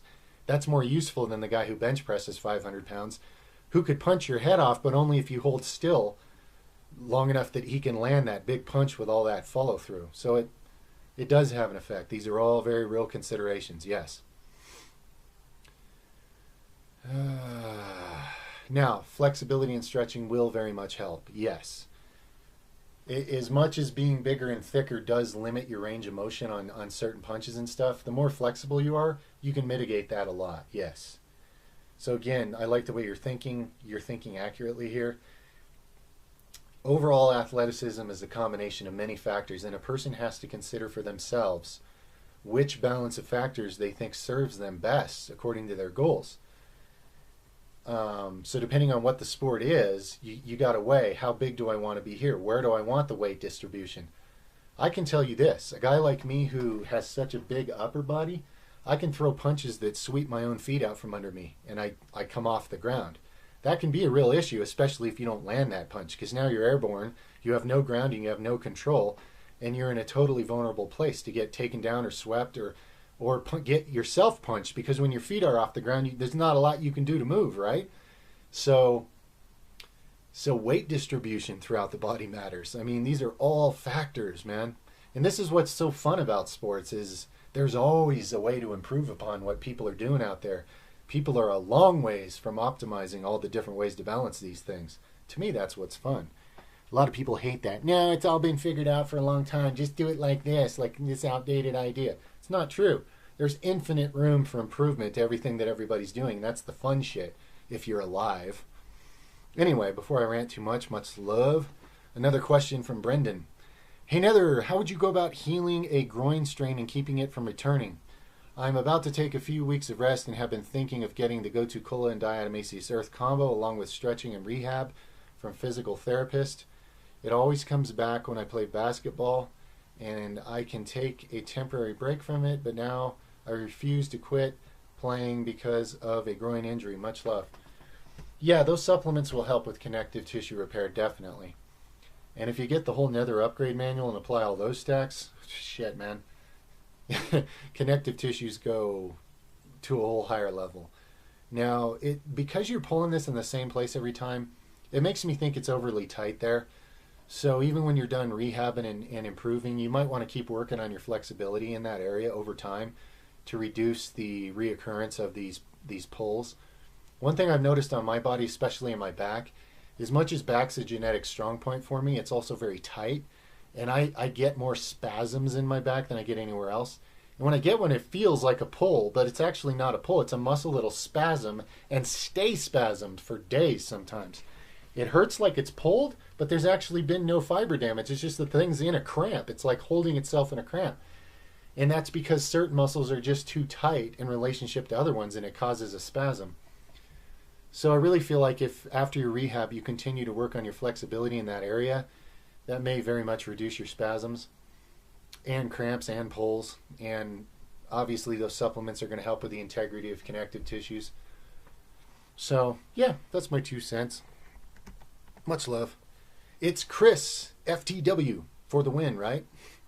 I'm beyond interested in your metaphysical. Wait, is this a question? Oh. Okay, you're really interested in all the metaphysical side of things. I've been made aware of this stuff, and it's got me so damn curious. However, I find myself completely overwhelmed with all the information I'm reading and watching. Yeah, sure. Absolutely. Information overload. third eye, Illuminati, chakras, astral projecting, lucid dreaming, spirit guides, etc. Do you have any resources or recommendations on what I should start with as a beginner in expanding my consciousness? Or what should I learn about first? By the way, I've bought your upgrade and started using all your supplement recommendations. Thank you, my friend, and bless you. Well, bless you as well, Chris. The very simplest, probably most reasonable place for anybody to start where you can't go wrong is just learning basic meditation. And where that goes from there may be somewhere different from you, but what I mean by learning basic meditation is the practice of being able to shut off the talking part of the human brain. Most people can't even do this. They're literally hearing a non-stop regurgitated broadcast of all the shit they've heard throughout their life, and it never stops. Their entire waking life is being controlled by a voice. If you can learn to silence that, what you will find beyond that, now I can't tell you exactly how it'll go because everybody's process is a bit different, but you'd be amazed at the feedback I'm getting every day from people unlocking and discovering things. I don't even say it on here because it'll sound too outlandish to a lot of people, but it's incredible. So the very best first step for the vast majority of anybody is just getting into a daily meditation practice where you learn to silence what I call the monkey chatter. And when you can do that, you'll find your health starts improving, and you'll have certain breakthroughs or realizations and maybe even encounters, okay? A lot of things can happen from there when you're in a state of actual openness of mind without the monkey part of the mind even being on. Because that's the part of our mind that deals with day-to-day life as a so-called human, but it's almost useless as far as getting any further perception. So you got to shut that part off and then receive what you can beyond that. So just to keep it simple for now, man, go ahead and keep, researching and looking around and taking in different ideas out there. But remember, nobody that's out there in the New Age community, even the ones that like to act like they walk on water and they're perfect, they don't have it all figured out. Your process is valid to you. You don't have to believe or agree with anything you hear. Just consider it. But in your meditation is where you're going to find more of your own truth, okay? You can have direct access to all the higher truth that anybody else does. And this all starts from real meditation, okay? Much love, my friend. Moving on. CJSS5. Would this be a good way to eat your diet protocols? Fruit bowl in the morning and lunchtime. Oh no, okay, fruit bowl in the morning. Then at lunchtime, all protein consumed for the day, high fats with some green vegetables. And then dinner time, starchy carbs and vegetables. Also, could I have an avocado at lunch? I know this is technically a fruit, but it's high in fat. Yeah, avocado is a funny one, isn't it? Because it's a fruit, but it almost fits more with fat foods. That's one of those kind of exceptional fruits that is a bit different. Now, as far as your meal planning, that's great, man. Those are all good food combinations. Now, myself, for whatever reason, I would put that starchy meal in the middle day, and I would eat my high protein before night, because for me, I find that high protein fat makes me feel a little more relaxed. And also when I'm sleeping, that's the best time for growing muscle, so I would put my protein meal before that. However, I don't think that you're going to notice really any noticeable difference in the amount of total gains you can make either way. So the way you've arranged your diet here, if that suits you, that's totally fine.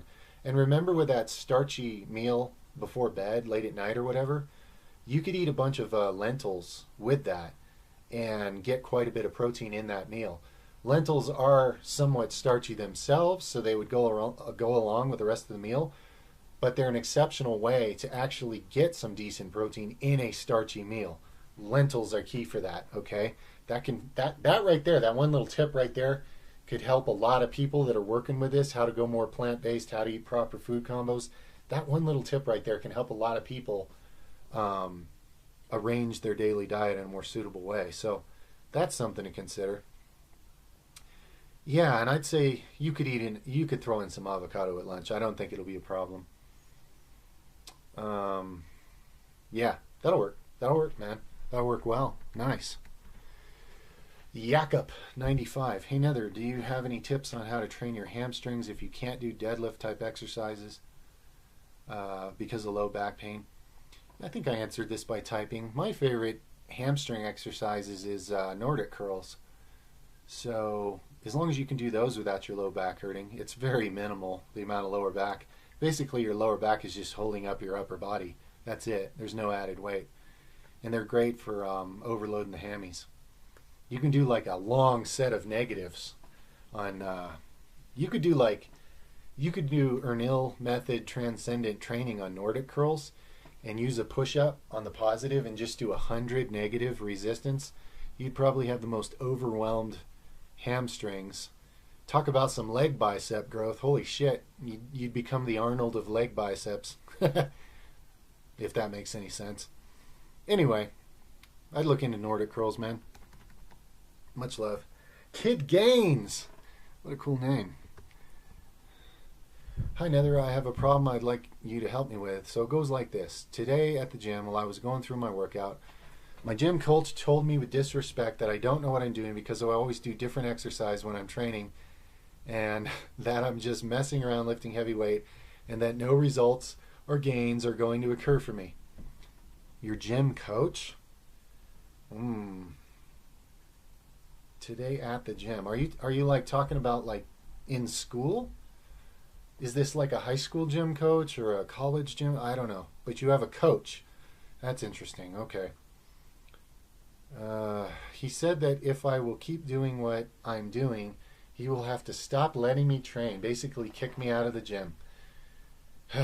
Now I know that I'm doing everything right. I'm following concurrent periodization, naturally enhanced, therefore switching exercises often. The thing he said is wrong. Yeah, well, he's an idiot, you know. It's brilliant to keep switching those exercises often so you get more bang for your buck. So, you know, I know your frustration here, man. You are right. I'm also getting PRs every time I train, and I'm stronger than 90% of the adults at the gym. Yep. And your coach couldn't give a shit less about that, right? Because he's got his head so shoved up his ass he can't even observe reality.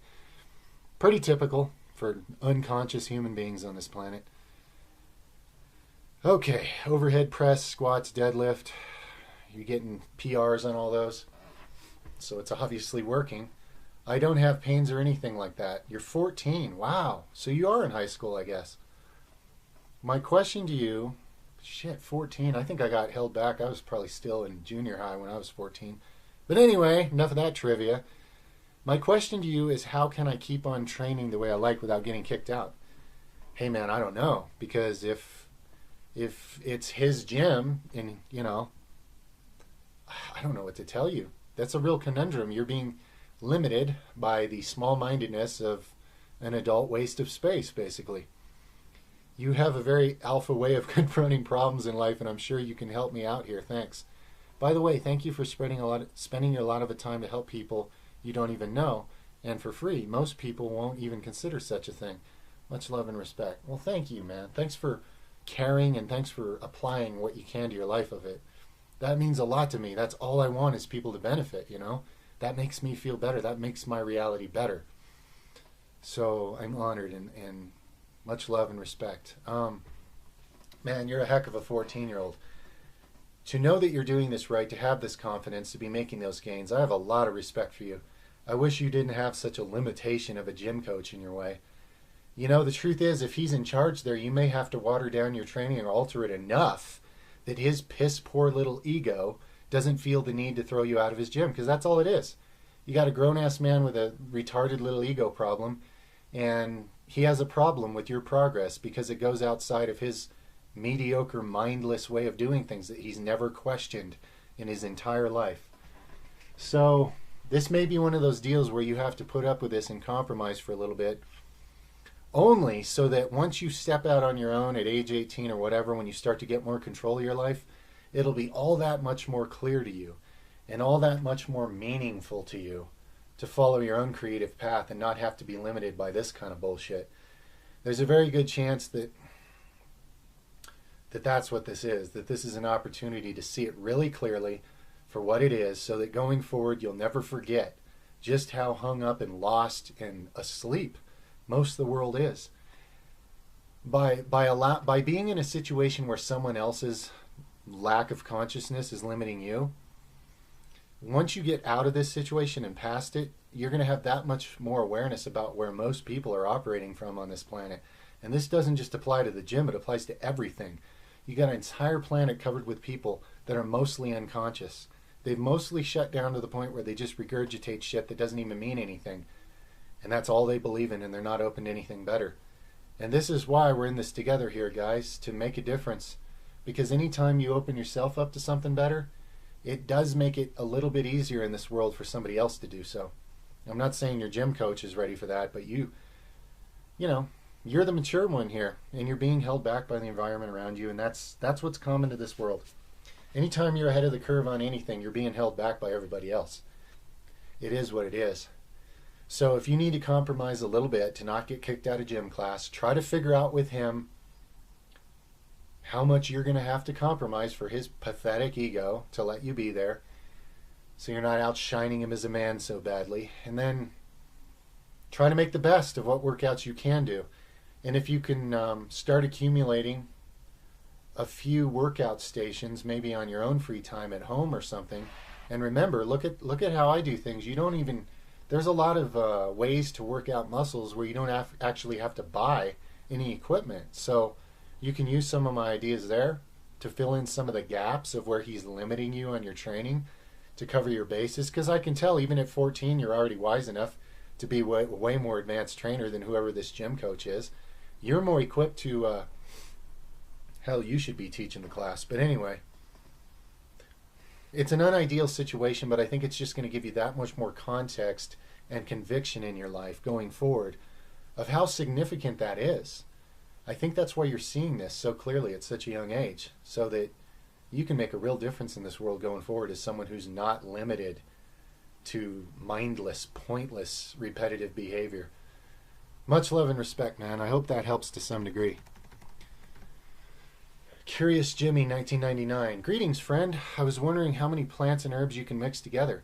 Should I have my 5 favorite, for example, and then take them all together, or should I spread them out and cycle them with others? Many thanks, and keep up the amazing work. You're such an intellectual help. Awesome, man. Okay, Jimmy. How many plants and herbs can you mix? Well, really, all these herbal powders, they're very compatible with vegetables. So you can mix any number of herbs with any number of vegetables. You can. And some of these herbs are really fun to take together for the synergistic effect. So there's nothing wrong with taking them all together. That being said, if you have certain herbs that you want to take it, one herb in the morning or a certain stack in the morning because you like how it makes you feel throughout the day, and maybe you have a different stack of herbs for the evening because you like how it makes you feel before bed, you can do that. So really, you're totally free to mix and match because they work together well and they work separately well. And you can always mix these herbs with vegetables because they're very similar as far as digestive compatibility. So feel free to be creative within those broad parameters. Much love. Much love. A confused shoe. Wow. Hey, Nether, I got kind of a multi-stage question. I've got eczema or some sort of skin disease, but I get what looks like hives, bumps, rashes in those areas too. Doctors never actually give me a clear answer. It's because they don't have any answer.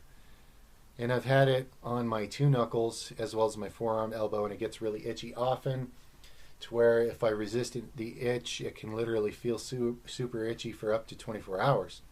I need help for this, but let me explain further. Number 2, I began taking zinc, and it works, but very randomly. I'll take it for a week, then stop.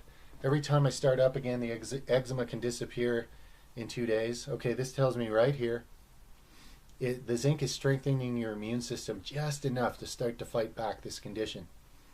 So your immune system's not able to handle this right now.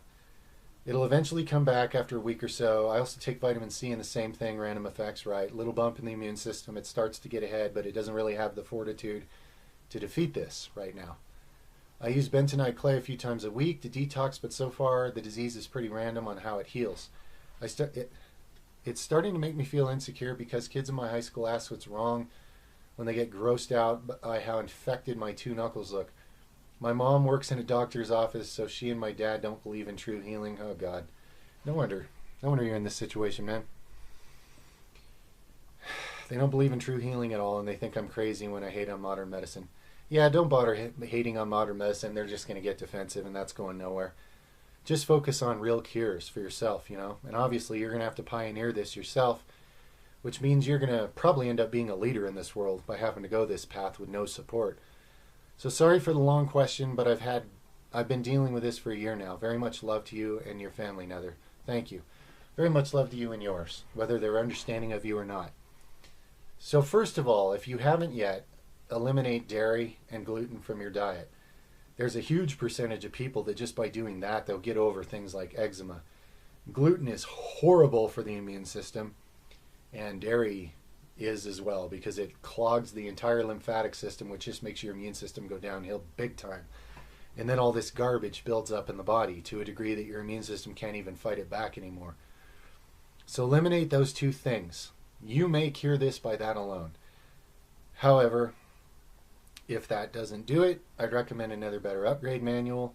I realize that your parents aren't going to be supportive of you applying any of the things in it because they don't believe in healing.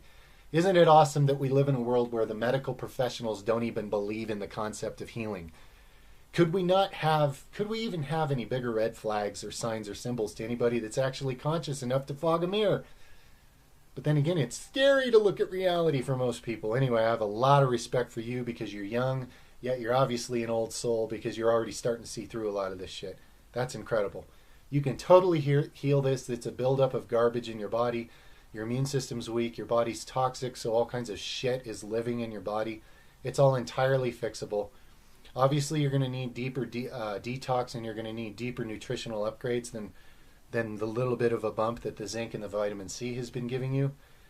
So again, I'd advise getting another Better Upgrade manual and applying everything in it. But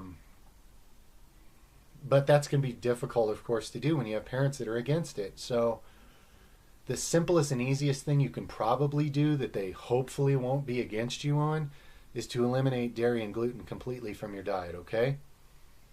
Hopefully they can at least allow that much, and I believe you'll have serious improvements, if not a complete cure right there. And if that's not enough and you want to take your health and vitality to a completely new dimension, get the N-Bum. Much love, my friend. Jaden Harrison. Hey, Nether, I got a couple questions. One. Oh, this is where I started today. Awesome.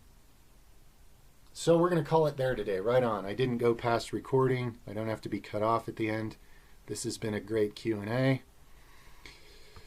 Much love to everybody. Remember, whoever hits me up first about it, I got about 4 hours of time stamping you can do on a project for me, and I'll send you another Better Upgrade manual. Trying to think of anything else. I guess that's it for now. Much love to all. Thank you very much to whoever timestamps this one for everybody. You know you're a hero to the whole crowd when you do, whoever steps up. I got to get on with all these other things in the day. I got homeschooling and all sorts of stuff to catch up on now. But this has been worth it. Much love to you all. We're all in this together. It's wonderful what we're doing together, guys. I can't express that enough. How much love and respect for every one of you. Let's keep this growing, and let's upgrade people's lives in this world, okay? Mind, body, and spirit. I know we can, and I know we are.